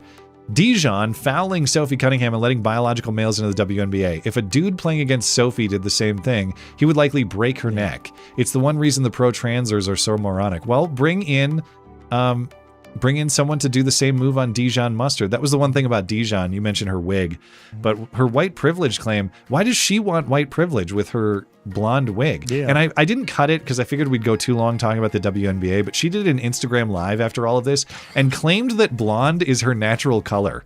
She said that on Instagram live. Yes, this is my natural hair, for those wondering. She also knows what per capita means. Yeah. VV. Isn't there such a thing called legal malpractice? Can citizens of the district or victims of the crime press charges? I will contribute to such crowdfund. Don't quote me on this, but I think there is some qualified immunity-esque thing that protects them. I would assume, if not, they should be suited to oblivion. I would just be surprised it hasn't happened already, I guess. I think the accountability would be removal from office as opposed to criminal accountability, but I don't know. I've never considered the possibility of doing this until recently because the behavior is so ridiculous. Honest Joe Biden. Hey, has anyone seen my auto pen? Someone came around a few weeks ago and said Mitch McConnell wanted to borrow it, and I haven't seen it since. Come on, man. I have fan mail to sign, of course. All right. Where's my? There's my button. Got my Joe Biden buttons in there somewhere. Thank you, Joe. I hope you find your pen. Check. They're not letting people into Mitch's house in D.C., but you can go knock. Try it out. VV Part 2. When one transmission goes on a spree, it's hush hush, nothing to see here. When one gets murdered, everyone loses their minds. Well, I don't know why they care so much. There's more sick transgender killing coming up later in the show. Yeah. To that effect, that is statistically insignificant, doesn't count. Yeah, well. The way to not get murdered as a transgender quote-unquote woman is don't be a prostitute. It's pretty. It's pretty. And then I love the argument you'll hear like, well, they go into prostitution because society won't accept them. And I'm like, so they can't get a job because they're not accepted in the corporate world or at 7-Eleven, but the society that rejects them also wants to have sex with them. That's where we're at. I don't get it, man. But the only way they do that usually is fraudulently, which I is guess that's why Yeah. they're getting murdered. Yeah. Fair. Right. Guardian Game Studio at 5'9" and 175. I finally have a shot at playing a professional sport and winning. Count me in. The ratings will be epic. I boxed for several years, and although I am against hitting women, also money. Well, True. I'll tune in if you play. Again, that's our friend Spencer at Guardian Game Studio, who made the Matt Christiansen Media Mayhem game. We got a week left on the Kickstarter push, and then we're going to be boxing up games and sending out the digital version very soon. So we thank Spencer for his hard work.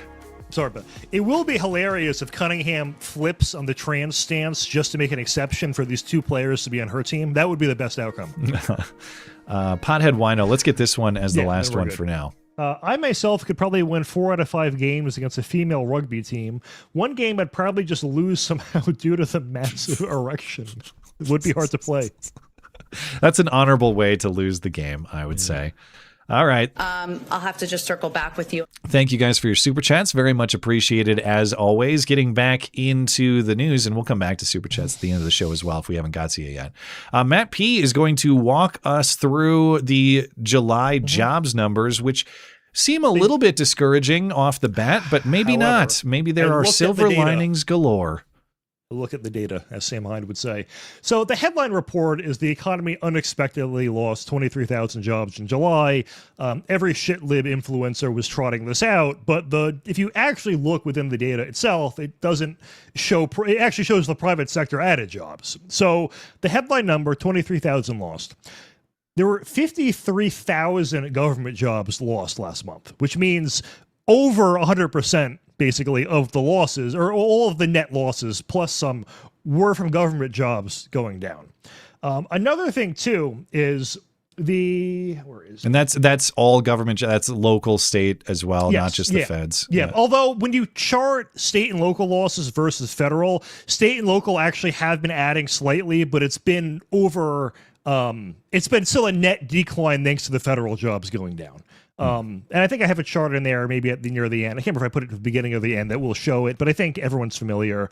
Well, that's one of them. So that also illustrates the point. But another thing, too, is the World Cup ended. So leisure and hospitality lost 40,000 jobs. And that's something you kind of just have to, I would say, adjust for, even though it is not in these numbers. But, in the jobs reports for December and January, they make adjustments for the very reason that there is going to be a hiring spree in December and there's going to be a lot of layoffs in January, and they have to smooth out the data, or else it's just going to look kind of crazy in the numbers. And every year there's some guy who doesn't understand that, who writes an article about how the government secretly was covering up massive job losses in January, even though they're quoting the government's own data to prove that the government's data that's adjusted is not correct.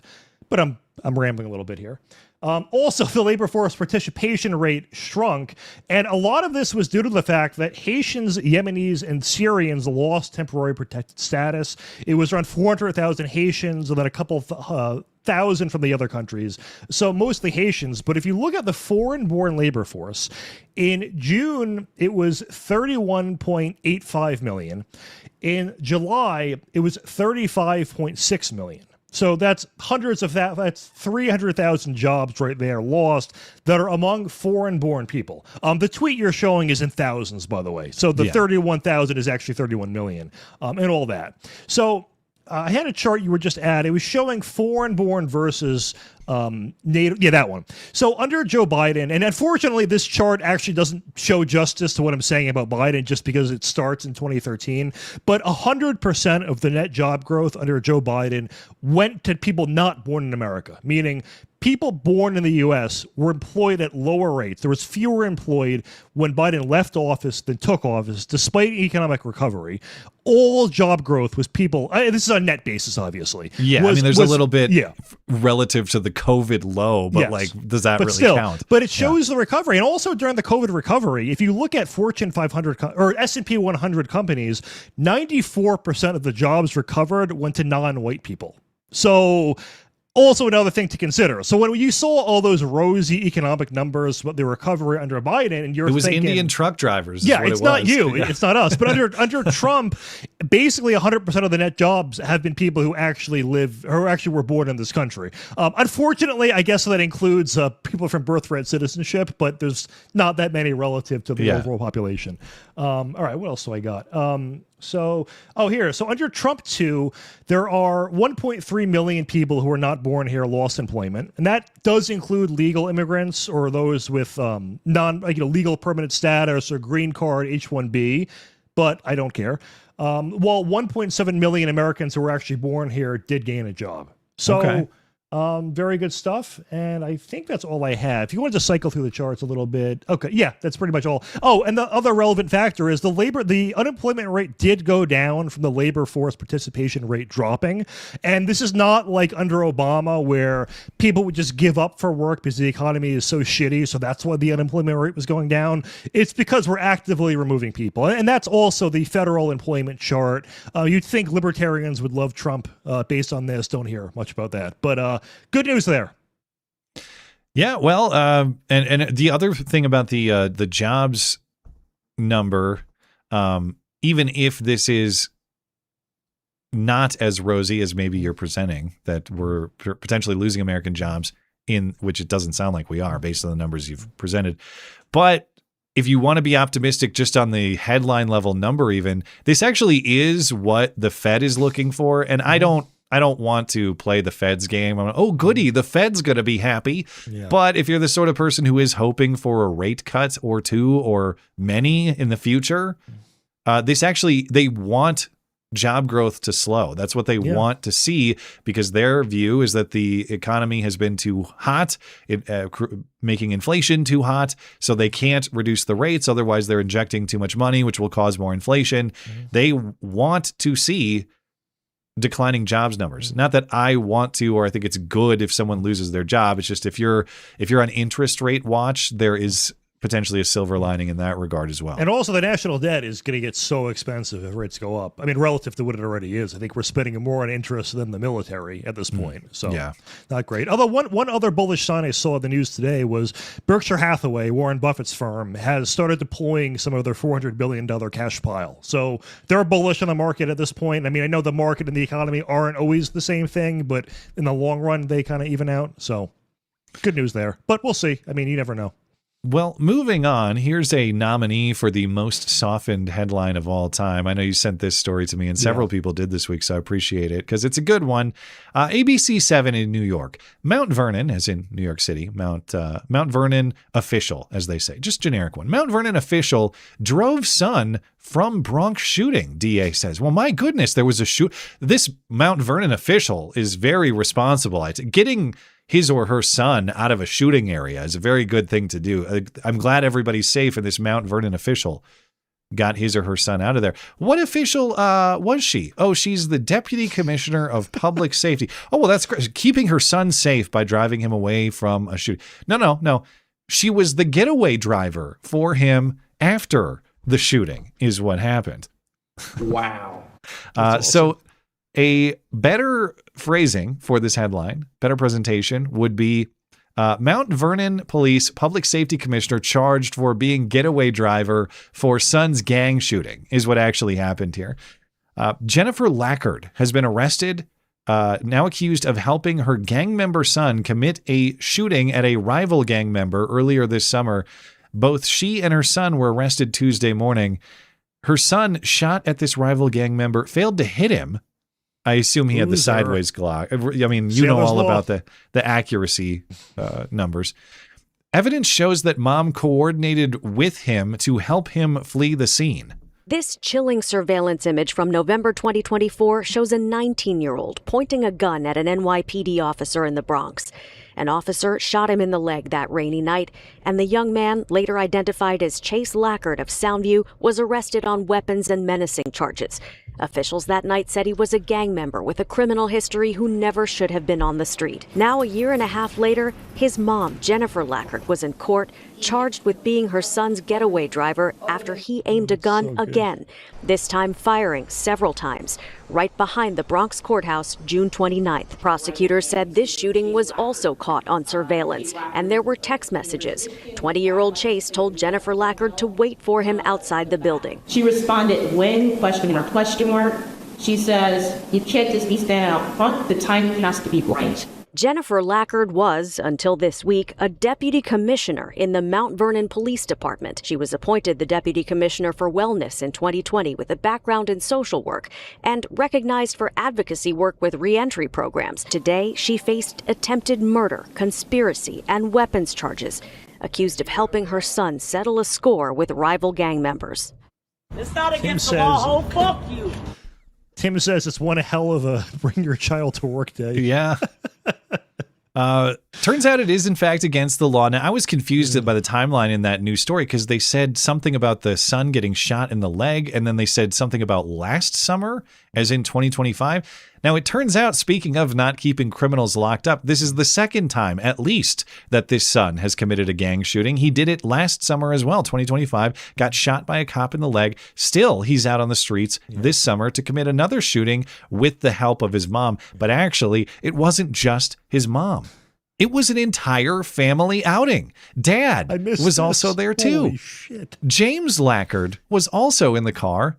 So congratulations on being a present father, James. Yeah. You've done a great job. I was going to say, sorry. like, we're always saying that gun control doesn't work because criminals don't obey gun laws, which is obviously true. It also doesn't work because they don't apply to anyone who's not white. Or, I mean, I'm sorry. I mean, they only apply to white people, is what I mean. Like you guys, you had a guest on once, and you were talking about guns and all these intricacies of what is illegal and what isn't, and how it's just like a 0.1% difference gets you 20 years in jail. But you can be a drill rapper and have a machine gun, and nothing will happen to you at all. They all have automatic Glocks, and they're going brat, brat, brat in the street, and they don't care. Yeah. They don't care what vertical grip they put on it. They don't care whether it's a stock or a brace or anything like that. Yeah. So Dad was arrested Thursday, and now the whole family is charged with attempted murder, assault, weapons possession, conspiracy, and reckless endangerment. Now, the question, of course, is why would this woman ever be hired as a deputy police commissioner of public safety? Does she have qualifications for such a thing? She does not. No. We'll talk about that more momentarily. But it turns out she's actually sorority sisters, or was, with the mayor. Speaking, this is just a night of terrible names. What is this mayor's name? Shawin? Is that like the bike? Shawin? Shawin Patterson Howard. Shawin is the mayor who gave her the job. Shawinning, yeah. The mayor gave her the job. Now, the mayor is saying, no, actually, it was a different guy who died 2 years ago who gave her the job. Okay, whatever. The mayor is the executive. The mayor's the one in charge. And the mayor was in the same sorority as the woman who's now arrested, Lackard. And they weren't actually at the same school, but they were in the same... what was the name of their Alpha, Kappa, Beta, Gamma, Delta? Yeah, Alpha, it's all their shit. stupid Greek letters. It was Delta Sigma Theta. Delta Sigma Theta is the sorority that they belong to, though they were at different schools. Now, she had no prior law enforcement experience, did this woman, Lackard, or her husband. In fact, her husband does have law enforcement experience. Is he a criminal? He is a criminal. Yes, he was actually arrested again because when they met and they got married in 2005, he was on supervised release in North Carolina following a 4-year prison term for a 1998 federal conviction for possessing cocaine with intent to distribute. So she was hired. This Lackard woman was hired in 2020 to be this public safety commissioner during, of course, George Floyd fever everyone had to hire black people to make up for the supposed injustice of George Floyd. Despite the lack of qualifications and the shooting development that just happened, the city is actually trying to defend themselves from criticism of this hiring and employing this woman. The mayor said no employer can predict future personal conduct. That's incorrect. Quote, while the position was civilian in nature, Miss Lackard was required to undergo a rigorous background investigation and employment screening, including fingerprinting, medical clearance, a driving abstract, financial disclosures, and a criminal background check. Based on the background investigation, she met the qualifications for the civilian position. There was no information that disqualified her from employment. Okay, but what you're saying is, you're not saying she was qualified for the job based on her experience. You're saying she was not disqualified based on some sort of criminal issue. Yeah, that's but things. Can anybody just show up in this place and become police commissioner or deputy commissioner for public safety? Or does it require some actual experience, some qualification beyond, I'm not a criminal yet? Yeah. And also, her degrees in social work. And I've seen studies claiming that social work majors have the lowest average IQ, or among the lowest of any college major, which kind of makes sense. Credible. To go into that field, you'd have to be as well. dumb as All the people you're psych majors protecting. I knew in college were actual psychopaths. Yeah, every they're single mentally one. ill. Yeah. So you clearly did not evaluate past qualifications because she doesn't have any. They don't exist. It appears that this hire was based on friendship through the sorority or just diversity reasons because George Floyd or whatever else, but it was not based on her qualifications to lead a police department in any capacity. Also, in terms of predictability, she was married to a guy who just got out of federal prison for possession and distribution of drugs. Also, her son committed a gang shooting last summer.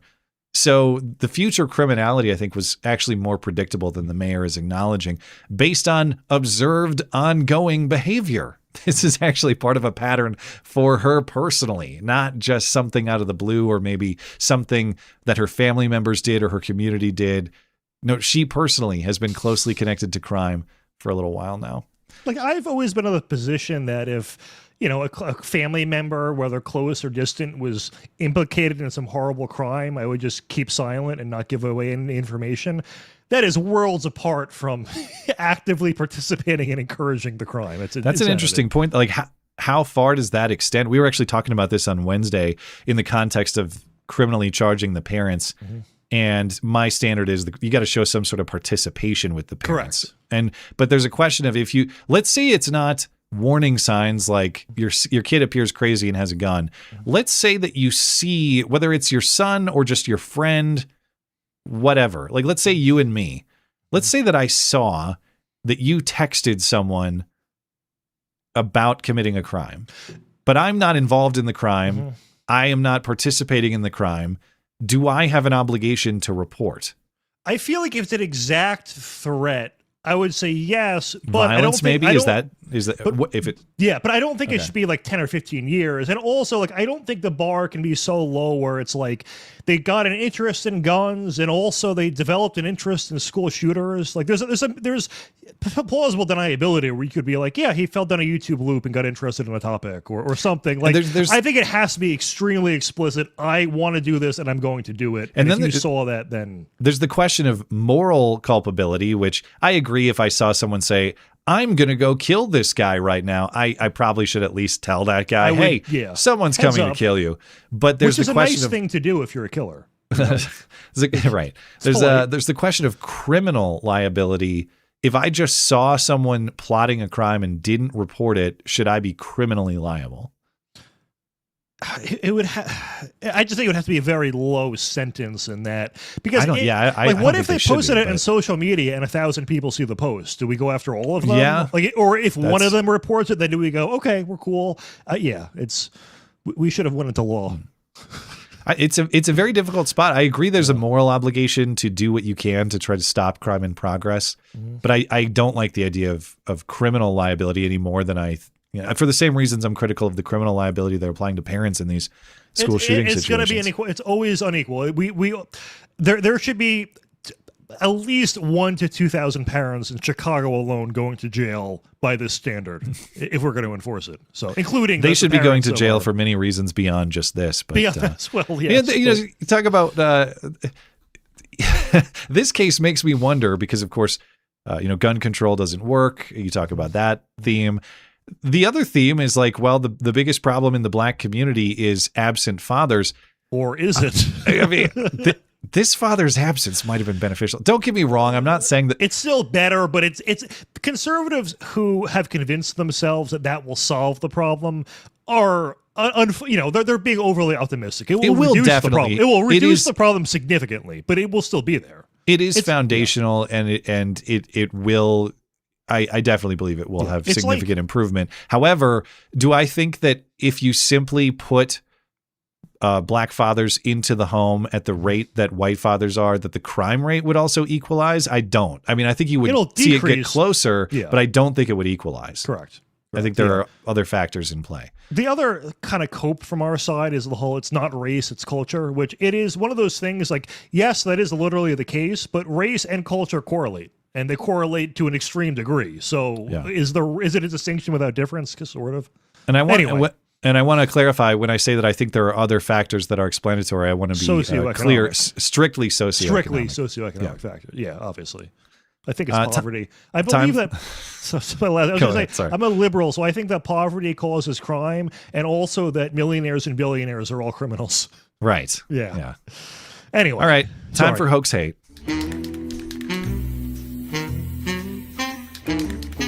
Now, the nobody saw it happen, but it's totally a product of Trump's America hoax hate crime of the week.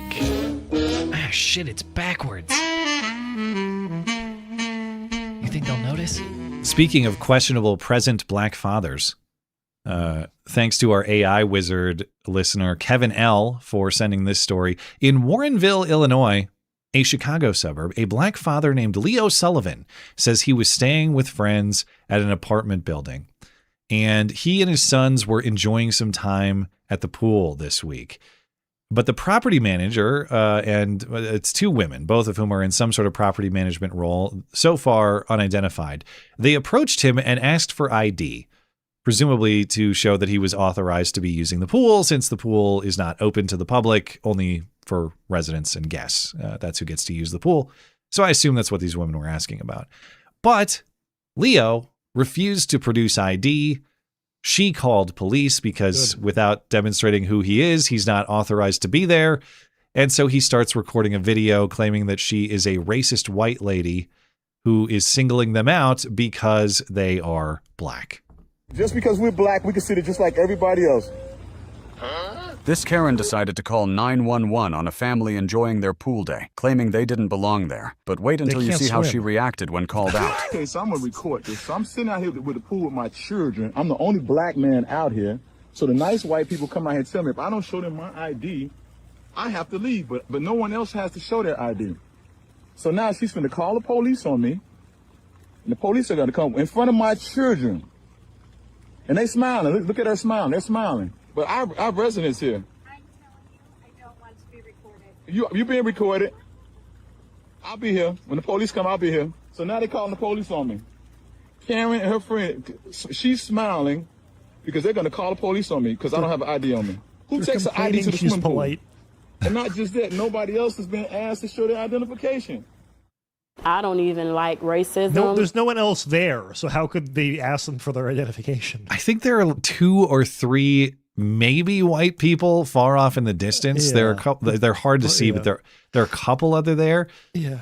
So he says, I have residents here, claiming he's a guest. Great. Who are the residents? Just tell her who those residents are and you'll get this sorted out.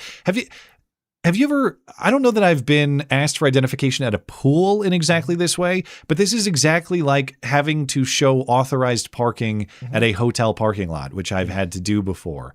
Or you have to have a pass to use the gym at the hotel or the apartment building. It's completely normal, and properties verify their guests for those reasons. Surely you've had a property verify your presence in this way in some context, whether it's a pool or not. We're acting like this is abnormal. I just realized we actually could disenfranchise these guys with the SAVE Act, though, which would be good. They don't have ID. Awesome. He acts like it's bizarre to bring an ID to a pool. I actually would. Now, I'm not saying I'm swimming with my wallet in the pocket, but I would have some sort of backpack or something. I always have my wallet on me, and my wallet has my ID in it. So for him to act like it's bizarre to have your ID on you at the pool, anywhere in public, I have my ID on me. Or just say, oh, I live in unit whatever. And the HOA should have a list of everyone who lives there. I don't know how they wouldn't. So. Or if you are a guest of whoever lives there, you just tell them who that is, and they call up there and say, hey, do you know this person? They say, yeah, that's my friend. And it's probably over at that point. Yeah. And he says no one else was asked for ID. No, as you mentioned, there's like 1 or 2 or 3 other people there. Maybe white, hard to tell. But do we know that they weren't asked for ID? And even if they weren't, isn't it possible that these property managers know exactly who that is? Oh, that's George from Unit ABC. Yeah, oh, that's Bill from Unit 4. So these people are new to the property. Again, they're traveling through. They're from Atlanta. They're going through Chicago. They're not there regularly, so it does make sense that the property managers who probably work there something like every day are curious who they are because they're not regulars. Yeah. It's completely sensible. Yeah. If you stand out, if you're an anomaly in an area, you are going to get profiled. And if you're in an area that's 100% white and you're in, like, I don't know, some development and the cop sees a black guy, yes, he could just be a guest of someone who lives there, but if it's something you never see, you do have to ask the question of why you're here. And it's not a race-specific thing. White people in Trenton, New Jersey, in Camden, New Jersey, infamously get racially profiled by the police because if you're a white person in Camden, you're buying drugs or doing something else effed up or trying to get an illegal gun. Like, those are the only 2 reasons to be a white guy in Camden. So if I went, the cops would pull me over and go, what the hell are you doing here? Get the hell out, because you're probably going to get murdered. So it's common sense. And also, I just love, it's a heads I win, tails you lose game. The woman was being polite and smiling, so it's, hey, she's smiling. If she was angry, then it would be, hey, she's angry. Exactly. Yeah. The story goes on to describe, well, actually, before I mention that, the police did come. They didn't find any reason to charge or arrest this guy. So maybe his presence was legit. I mean, it seems so. And if it is legit, just say so. Like, I've never, anytime I've been asked for authorized presence on a property, I have explained my authorized presence. And it takes 30 seconds and you move on. So if you're especially if you're authorized there, why would you be offended and bothered? Just, I'm new around here, but my friend Bill is in that apartment and we're staying with him, so we're just enjoying some pool time. Why is that so hard? Of course, because you have to make yourself a racial victim in a racial show, and that's what he's teaching his sons. The story goes on to describe how this father, Leo, taught his sons that race absolutely matters. The story reads, he said he's using the incident as a teaching moment for his kids. Quote, I would say I learned it shouldn't matter what color you are, but it definitely does. And my dad has taught me not to judge someone by the color of their skin, except for calling this lady a white Karen, but by their character. Oh, okay. So your dad has taught you that, but this incident has taught you that color definitely matters and you should be very wary of that. So again, this is another massive L for the present black father. we have counter cases galore here. And why? Like, why is he teaching his sons this? Is it because he's actually a victim? No, it's because it's a weapon to be used for advantage, to be deployed as such. And he knows how to play the game to get things that are favorable for him. And playing the race card in this way does that. The thing is, they know that we're not a racist country because playing the race card only works in a country that's not racist. If this theoretically, happened in Nazi Germany, I guess to invoke Godwin's law, and they went, hey, this woman's being a Nazi, the cops would go, okay. Yeah. Sounds cool. Is she single? So, we're great. You're going to die now. That's how it would go. All right. In New York City, I got to pull this one here. We'll talk about the trans, I don't know, maybe I don't know what's going on with these trannies, but we'll talk about that in a second. In New York City, police are searching for 2 men who are suspected of committing an anti-gay hate crime. Police say they beat up 2 other guys and called them, depending on the characterization here, an anti-gay slur in Manhattan. in a Manhattan attack last week. You're a faggot. So what is the anti-gay slur? It says making anti-LGBTQIA remarks. That's anything. But it does clarify, I don't know if it was a witness that they got this information from, or maybe it's on camera. They clarified it is indeed, the slur is fucking faggot. I've been there. But how is that anti-LGBTQIA? Like, how is that anti-lesbian? Faggot doesn't even mean gay if you know the real meaning of the word. It is not anti all the letters in this list. If it is, it would have to be a very long slur, and this is not that. Yeah. Police have released surveillance video of the suspects. They're trying to identify them, and they're trying to catch them. It's a very generic accusation, and even the alleged victims are very generically described. They're 31 and 37-year-old males who suffered minor injuries, according to the reporting. But why do I bring this up? Because the story says about the men who got beat up and apparently called fucking faggots, quote, their relationship was unclear. So they're not even confirmed fucking faggots. So it is the Louis C.K. bit. They were acting like faggots. They're not gay. They're faggots. They're just two faggots. guys. Yeah. Which makes me wonder, for it to count as a hate crime, do you have to confirm that they're gay? Yes. You know, like Louis said, shut up, faggot, and suck that dick. If a straight guy gets beaten up and called a fucking faggot, does that count as a hate crime? If I get beaten up and I get called an N, does that count as a hate crime? I don't think it does unless you actually are the thing that the slur is referencing, which means if the NYPD catches these guys to bring hate crime charges, they are going to have to verify that they are, in fact, fucking faggots. Definitely worth checking These into. guys also don't look like they're going to be at your local Republican meeting. The perpetrators. It looks, I don't know. There's it looks some, like Funhouse mirror images of Pete Davidson or something. Yeah, they're ethnically ambiguous, but they're not our target demo, I don't think. All right, I mentioned the crazy transgender, another crazy transgender murder case. This case and the next one are not hoax hate per se. The next one does involve a little bit of hoax hate crime allegations, but they are hoaxes that involve crime. So the epidemic of statistically insignificant transgender violence continues. Of course, the numbers are so small you can't possibly draw any conclusions about a correlation between clear mental illness and heinous crime. The data just aren't there. But in Cincinnati, police charged 3 people they described as women for the death of a 7-year-old boy. The charges are murder and child endangerment. The 7-year-old boy was found dead in an apartment complex, bound with duct tape. The boy had mental disabilities, and he was found with, quote, a number of injuries that would indicate physical beatings and blunt force injuries. The 3 arrested are Caitlin Evans, the boy's biological mother, and 2 non-women, 2 trannies living there. Nessa Keeney, so the mom is on the left, Nessa Keeney is in the middle, that's a tranny, male, transition to female. Likewise for Kirby Rankin on the right, that is a man. And actually, given this lineup, the mom looks like more of a tranny than the actual trannies. Woof. Like if you gave me this lineup and said, pick out the actual trannies, I don't think I would have got it right. Ooh. It is. I would say the one on the left is a tranny.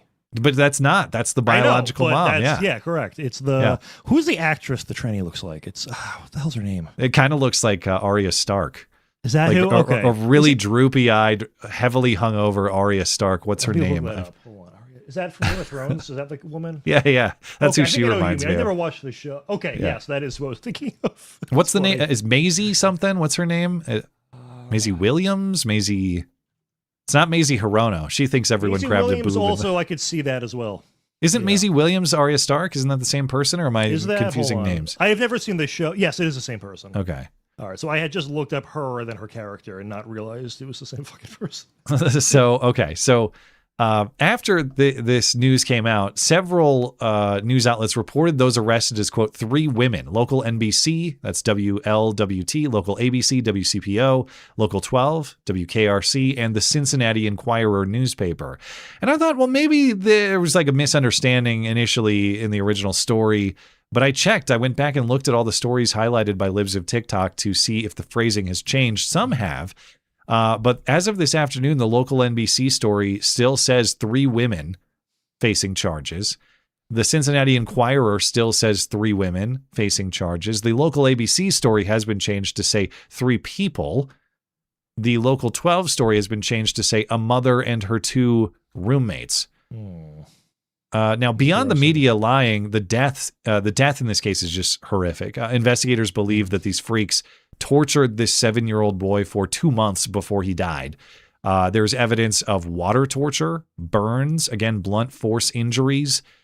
So beyond just calling these trannies "quote unquote" women, there's the point of this story is the absolute depravity of the crime that they committed to this poor little boy. And another important thing to emphasize in this story, the boy's father was there, and he was apparently crying in the courtroom. What have you been doing for the last 2 months, Dad? I would ask about that guy. But there's bizarre phrasing describing him, too. Instead of saying the boy's father was weeping in the gallery, here's the sentence from Local 12. The dead boy's other biological parent, who did not live with them, wept in the gallery. How does he lose custody? The only way is if he's just absentee, I would assume. He's just or he was he's also abusive or something. But to go 2 months without seeing your kid is... while he's being tortured to death. Yeah. One visit on a weekend, Dad. If you could spare, a trip to the convenience store for cigarettes, one weekend visit would have solved this, but it didn't happen. Now you show up to cry in the courtroom, but it's too late, unfortunately. So, yet again, not just a story of transgender violence that doesn't matter and has nothing to do with transgenderism. It's just another murder. But they're covering for it. They're calling these people women, and they're acting like it's a bunch of sister wives who live together in a house for some reason who killed this poor kid. It's not. It's 2 freak men living with this woman for reasons we don't understand. Why were there these roommates anyway? What was the living situation for this kid? Very bizarre. But unfortunately, too late for him. Kill them all. It's a pretty easy solution there. Yeah. Okay, kill him. How much? Because we always think of the government's budget as like money in from taxes and money out on programs, but couldn't we like monetize the death penalty? Like $20 tickets to go watch the. Not just public, but a paid main event. Yeah, this is the main event. You like more minor criminals as the warm up, so then you give a main event like this. It's the only way to make America 251 better than America 250. You put the same stage on the White House lawn, and we do it that way. There's billions on the line here. Yeah. Yeah. Lastly, this one was sent to me by listener Huxley. Oh, this guy's nuts. So you've seen this, okay? I've been following this for a few weeks, and this has been going on for 3 years, but it's just boiling now. It's I've crazy. not heard of it until now, but at Cambridge University in England, Professor Jason Arday, there he is, maybe among the greatest DEI cases ever, not just for his alleged oppression points, but for his legendary lying and everyone else's apparent inability to catch those lies until now. In 2023, he became the youngest black man ever to hold a Cambridge professorship. His parents immigrated to London from Ghana. By the way, do we know his age is real? Do you know that? He's worse than George Santos somehow. Okay, so we have no idea. He's like those 40-year-olds who come from Syria and claim to be 17 going to high school. Yeah. All right, so his parents immigrated to London from Ghana. And he's not just black, he's also autistic, and in fact was nonverbal until age 11 is what he says. But he's recovered and he's become a high-level intellectual after that. And he's epileptic. And he ran 30 marathons in 35 days, not just according to him, as reported by Britain's Independent. And he also played soccer and snooker. Have you ever heard of snooker? Isn't it just pool? Some kind of, it says similar to billiards. Yeah, I think it's maybe British it's variant, pool. But, yeah. He played both of those things at a professional level, and he overcame a tumor while completing his PhD. He also had cancer. He raised millions of pounds, as in British currency, for charity. He was, in fact, a star on the famous documentary, the most famous documentary in British history, according to this op-ed, in 7 Up, right? Yeah, the 7 Up series by Michael Apted, which follows subjects from childhood to old age in 7-year intervals. Now it's that's really, odd. I've heard really good things about it. I haven't seen it yet, but it seems like a really interesting series. But I don't think he was alive when it started. Correct. It actually started 21 years before he was born, or maybe he was born then. He was born. Yeah, he was born after the show. Yes. I think, is that what I just said? I'm getting a little well. tired. I'm sorry. That whatever he claimed couldn't have been on is what I meant to say. Correct. Yeah. Yeah. So his lie about being 23 or his lie about being on the show, those you can't have both of those things. Yeah. But it turns out pretty much they're probably both lies, all lies, because it turns out almost everything on Professor Arday's Cambridge biography, his resume, everything he says about himself, all false. And he's now accused of plagiarism because more than 100 passages of his PhD dissertation appear to be lifted from someone else's work. And now he claims he's actually the victim of racism and insufficient DEI. As the BBC reports, Arday did not dispute the allegations of plagiarism when confronted, but defended himself by arguing he had not received adequate supervision during his PhD program, given his autism and his learning disabilities.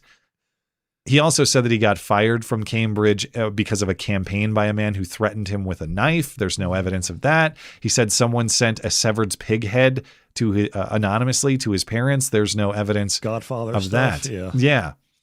Now, Arday resigned from Cambridge earlier this week. That's 3.5 years after he was first acclaimed as Cambridge's youngest black professor with a life history of educational disadvantage. And what's crazy, and if you follow this story, you might know some more detail, but as someone who's new to it, it appears that it was the plagiarism scandal that unraveled all of this. But that's the hardest thing to catch. What he was claiming was like Kim Jong-il saying that he got 11 holes in one the first time that he golfed. That's what this guy's entire life story is, that, and nobody disputed any of it. No one thought that's definitely bullshit. They believed it all. It was the plagiarism. They wanted it to be true. The plagiarism's the hardest thing to catch. Well, and then they caught that. The funny thing is he says, this was motivated by racism. It actually was a white nationalist blogger who caught the plagiarism in 2023. Oh, okay. So this is why. Okay. So that's the thing. It actually is true, but the racist guy was right. Is the thing. Who cares? But it's not mutually exclusive that someone could like only and I don't even know if it's really, I don't think being a white nationalist even means you're a hateful racist. You can be like a Jared Taylor guy and be totally normal. I don't know much about the guy, but the point being, only that guy thought to check. So yes, at Cambridge, that's what it says, and I've seen this a school with an elite reputation. Yeah, and some of his defenders were saying things like, "Well, if he was a white guy, this would have never happened." Correct. They're correct. This actually would have never happened. They would have never hired a this guy with motherfucker these didn't run 30 marathons in 35 days. Yeah. What is he talking about? The only white equivalent is Frank Abagnale Jr. There was a movie about him. You probably haven't seen it, knowing, your movie history. It is a movie, yeah. Catch Me If You Can. Haven't seen that one. No. Okay, but it was also total BS. He made up all these stories that he was like the greatest con man of all time, but it turned out his con was making stories about how he was the greatest con man of all time, which I guess kind of counts in that case. So there is a white version of him, but it's just in this was many, many years ago. Anyway, my point being, glad this guy got caught. I hope his career is over, but it will not be. He probably will get hired at Harvard or Yale immediately. Yeah. Now, many Cambridge professors are, of course, now calling for a thorough investigation because, of course, him just leaving is insufficient. The question is, how did he get into this position and what's gone wrong at Cambridge? But also, the problem is the public's reaction, like you're saying. It has emboldened racists, and they have to be stopped. According to The Guardian, in a letter to the university vice chancellor, professors say, quote, "Toxic and frequently racist commentary has accompanied much of the online and media coverage," adding, quote, "These manifestly false claims have the potential to set back the I don't know what's manifestly false. I don't know what they're referencing there, but these manifestly false claims. Oh, maybe they're talking about his claims. Okay. These manifestly false claims have the potential to set back the modest progress Cambridge has made in addressing historical underrepresentation and deter any black academic from applying for or accepting a position at the university in the future." Good. Okay, so again, we have to worry about the reaction. People are being too racist about this. At least they're now I understand. They are blaming him for his false statements, so credit where due. But we can't be concerned with the public reaction to this guy. In fact, well, yeah, it's Muslims will suffer Islamophobia after killing 10 attack. million of us. Yeah. But the real risk here is not deterring the next really smart black guy from applying to or attending Cambridge or becoming a professor at Cambridge. It's any actual smart person, black or otherwise. Like you in your commitment to these racial delusions, you are lowering the standard at this school. You are reducing and devaluing what that school is. It is not an elite institution. It caters to fantasy about racial equality and achievement and all this nonsense. If instead you commit yourself to academic excellence, that's how you attract academic excellence, whether they're black, white, or whatever. So if you're worried about that, don't treat black people like weird pets in the way that they do. Yeah. You could eliminate every sociology paper that has ever been published in every sociology department, and society would improve. So there's just the field has no there's no reason for sociology to exist as a field. If you've ever taken a sociology course, it's just, hey, here's a problem. What caused it? Society and like inequality and like poverty. It's every fucking thing. It's just the same explanation. You earned an A+ in your sociology class. I actually did. I actually did get an A. It was so now, easy. I've told this story before, so longtime listeners will maybe be annoyed with me telling it again. I'll be brief. I didn't take a sociology class until senior year, and admittedly, I was a political science major, which is kind of bullshit, but it's not as bullshit, all right? Mm-hmm. I worked hard, and I tried to employ real scientific methods to the study of political behavior, whether you buy that or not. Anyway, I took sociology senior year for exactly that reason, because I got credits to earn to graduate. This seems like an easy bullshit way to do that, which I would not advise to college students.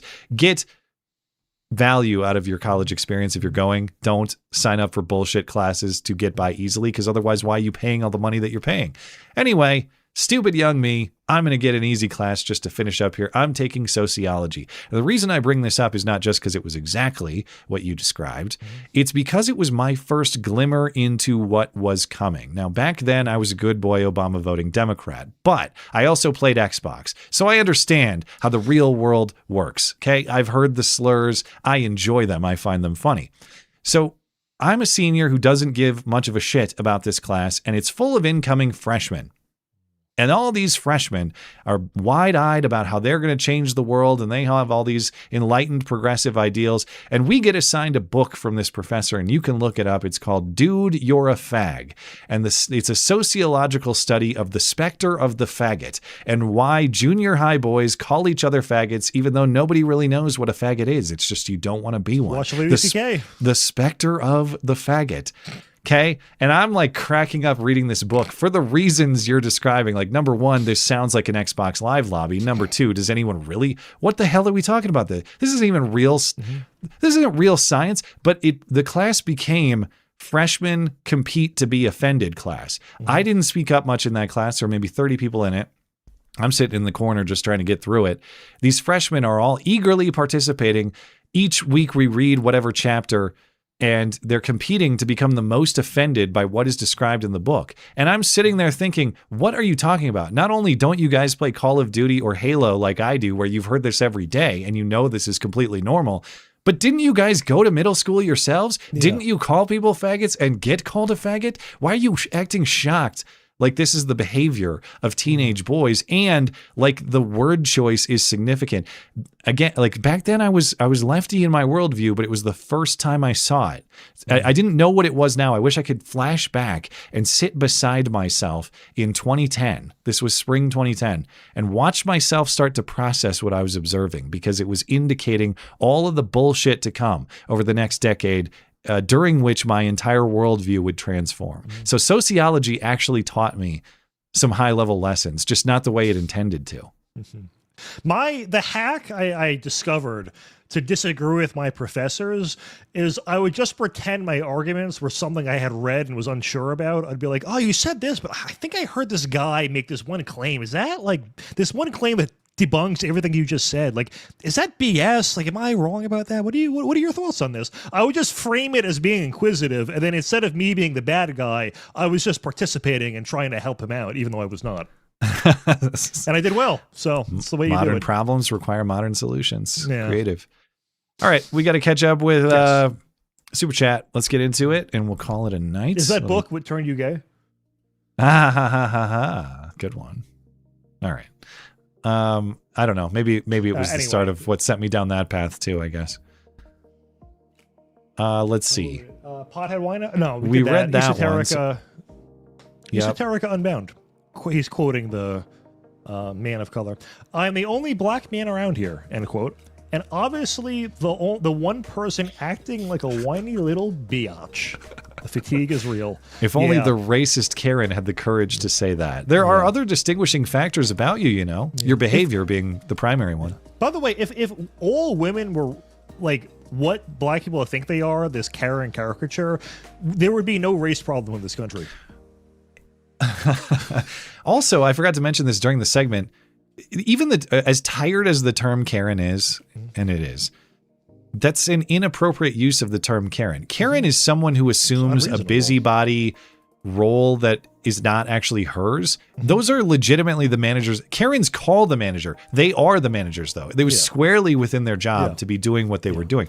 You can't be a Karen when your job is to make sure that the people using the pool are authorized to do so. Yeah. And it's not Karen. Is, I guess, sort of related, but the whole Karen meme does coincide with, and I don't know if it's the same where you are, but there is a noticeable decline in the quality of service everywhere, at least post-COVID. Like, I think restaurants in general are just like total crap. I think maybe a lot of them are trying to cut costs for inflationary reasons, which makes sense. But the last time I had like a genuinely great restaurant experience is probably years. Now, I will say I also don't go out to eat very much because of our kid situation. So it could be that I've shifted, when we do get restaurant food, it has shifted decidedly to takeout as opposed to sit in, which could also be a factor. But it seems like quality has gone to crap, in my opinion. I've had to stop order. I mean, this is such a first world problem, and I'm going to sound like a total boomer, but like you can order 20 minutes, you can order Chipotle like through the app down the street. I'll show up 20 minutes late because I know they're going to take forever, and it's still not ready. And it's like, I guess I would be a Karen to complain, but like, and I know obviously in the context of all the world's problems, this is minor, but you're allowed to notice when the quality of things goes down and not want it to get worse, even if it's something as minor as this. I'm just kind of using this as almost a metaphor for every other aspect of society, but it is noticeable, and you're allowed to complain, and that's how things improve. So there's a lawsuit. Now, Bozeman has grown so much that we now have really 3 Chipotles if you count one of the suburb communities that's about to open one. And one of the legacy Bozeman Chipotle, the original one on 19th, if you know this town, which I've been there many times, they are now busted in the ongoing sickness issue that's across. The jalapenos have sickened people. It's jalapenos at Chipotle. They sicken people.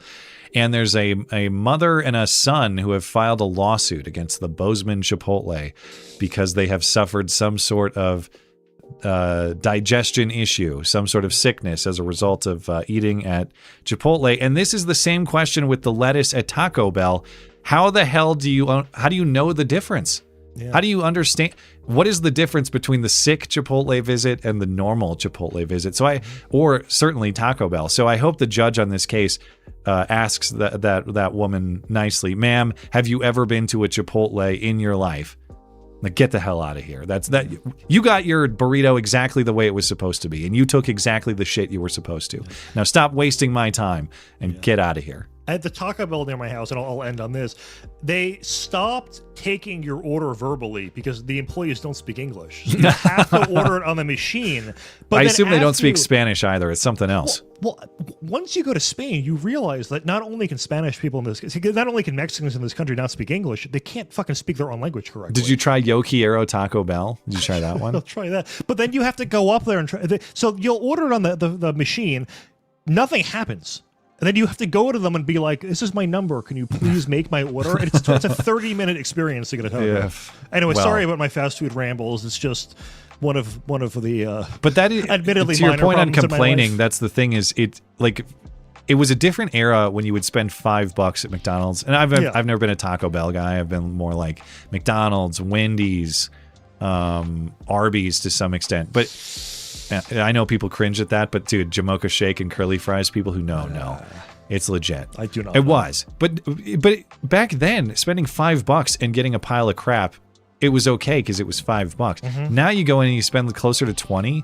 It's like I know the big $20 burrito debate this week, but it's very disheartening to separate with what is like a very good hourly wage in exchange for the slop, and it seems sloppier than ever. So yeah, everything's just going dead to shit. I guess literally and figuratively. But next question. Sorry to take up too much time. No, I care about this stuff too. I'm a fast Actually, you got to do what Dan enthusiast. Crenshaw said. You need to eat your ramen. That's how you solve this. That in college, I guess. But I need a balanced diet, Dan. VV, I think this is you, right? Yes. Let's see. Those three people's eyes look soulless, referring to the case of child murmur. Yeah, I can pull that back up. Not that we need to look at those faces any further necessarily, but something's wrong with those faces. This woman looked like not woman. That's the tranny on the right. Yeah. Again, I was duped because the one on the left looks so manly. The left looks like Chum Lee from Pawn Stars. That's who it is. That's another one. That's who it is. You nailed it. Yeah. Chum Lee just shaved. That's exactly right. All right. He's about to call Rick over to see what kind of deal we can get here. The one on the right, that tranny has like a black eye too. Well, it's a lesbian relationship. Okay. So it's supporting the crime stats. To be expected as well, unfortunately, yeah. But yeah, it's and the thing that's like even lost in all the word choice and stuff in this, again, like a few cases of this that we've seen in recent history, the lesbians who drove their kid off the cliff in California, the lesbians outside of Toronto who starved their kid to death, imprisoning him in maybe something that was a similar situation. I know this isn't lesbianism per se, it's something freaky like that, but once again, we have these bizarre living situations among women, or air quotes women, where kids are clearly paying the price. I don't know why this child custody case was the way it was with dad absent, or why this situation wasn't investigated if it was months of abuse, as investigators believe. But once again, we're looking the other way to the point that a child dies for, I'm guessing in this case, certainly in the other cases, like even if there was tips about this, why wasn't it investigated? Well, we can't be transphobes. That's a healthy lesbian relationship. Yeah. And it's not crazy to think that way. The whole Rotterdam rape gang thing, that was literally it. It was, well, it's not worth being called racist, which it's so weird that even in countries that are like 90% white, or at least I think were at the time, that's even a thing they care about. But I just don't get how countries that don't have our racial history even remotely entertain this at all. Yeah. Esoteric Unbound. Yeah. It's interesting how all forms of socially tolerated sexual deviancy eventually leads to abuse of children. Yeah, they're all effed up in the head. Don't make me tap the sign.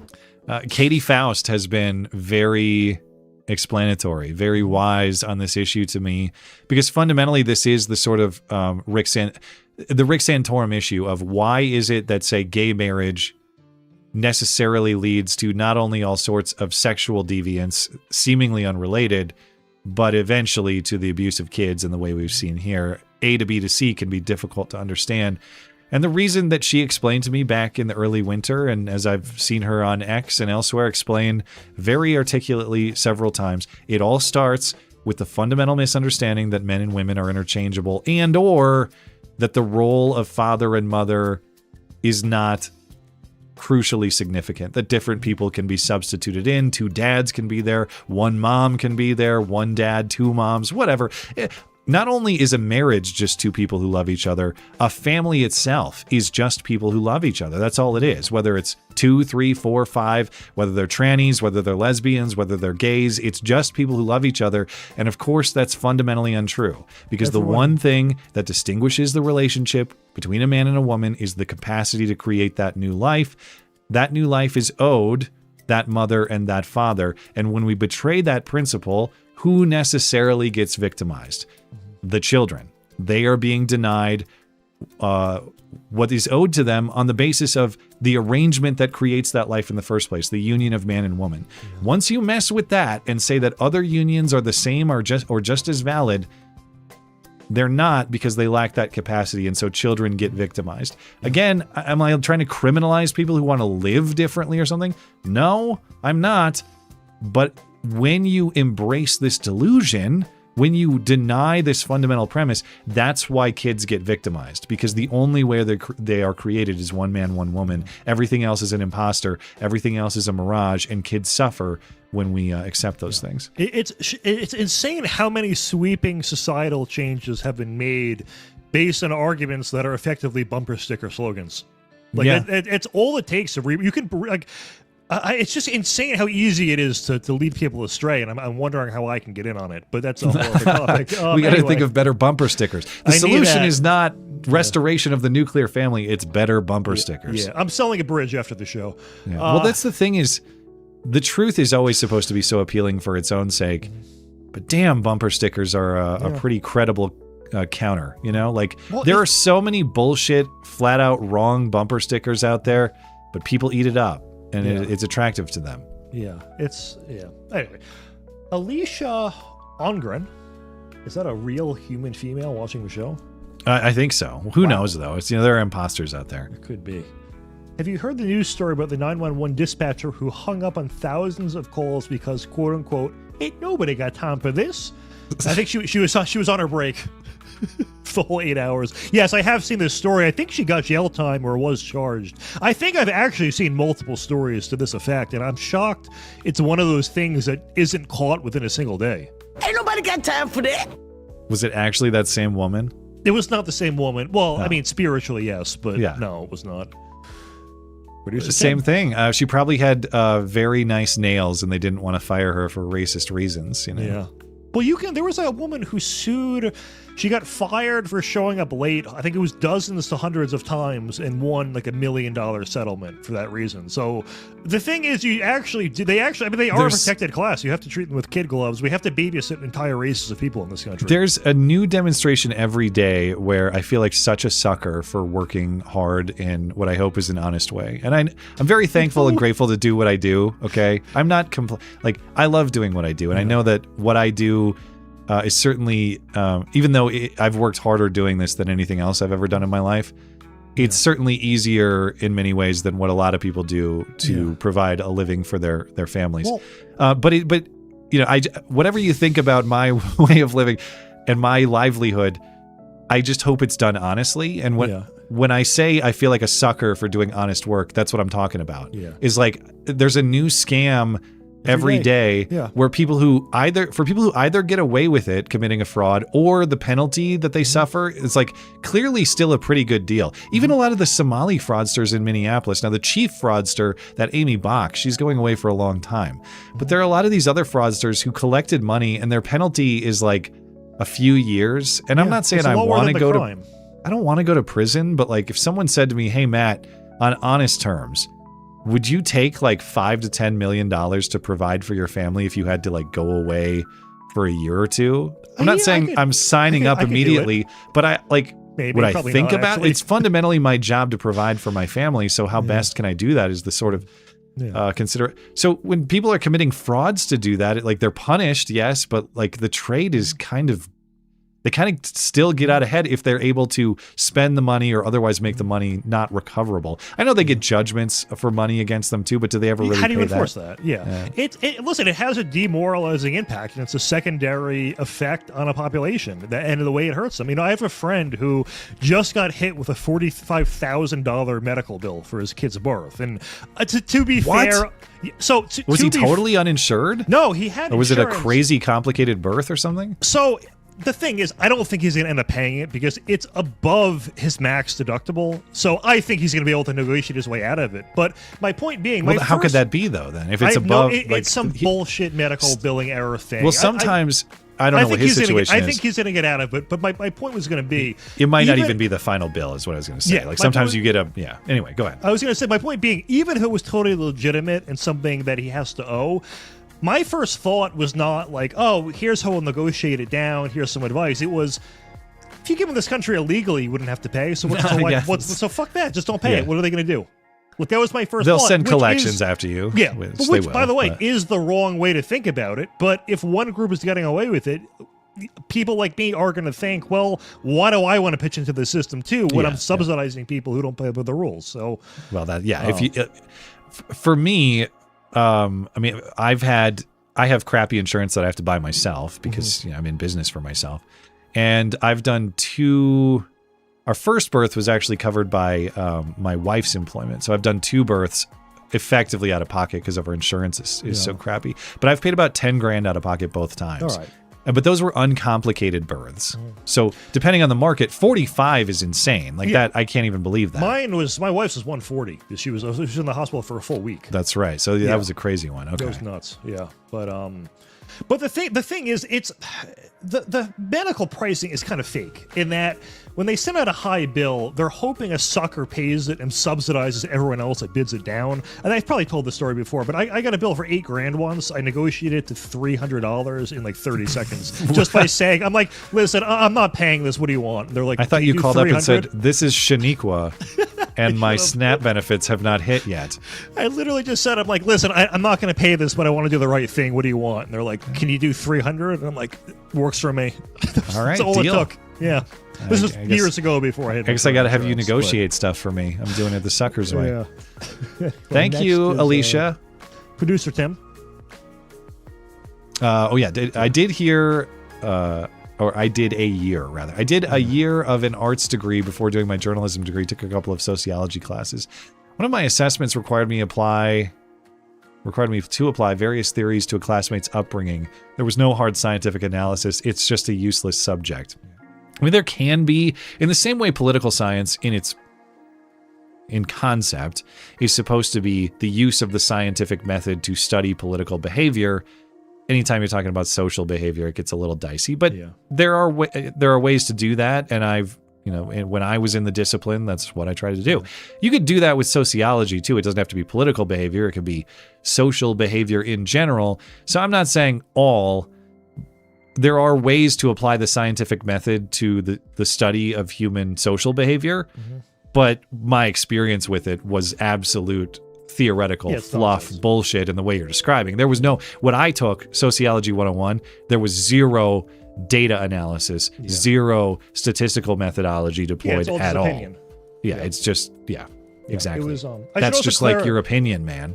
I should clarify my last comment. The $8,000 they tried to bill me was for routine blood work out of network. It was not like a surgery that I was trying to defraud them. It was something that probably would have cost less than $300 if I paid out of pocket to begin with, instead of them trying to bill insurance. But anyway, yes, all the studies departments in sociology, you just get ahead by pandering to them. There was this famous affair called the Sokol affair, where this liberal, I think physicist, who was a scientist, realized that you could just peddle liberal bullshit even in the hard sciences at that point and get published. So he was publishing fake articles or parody articles, like on why gravity was racist and sexist, and it was getting published. But it was a predecessor to the James Lindsay hoax. Yeah, okay. Yeah.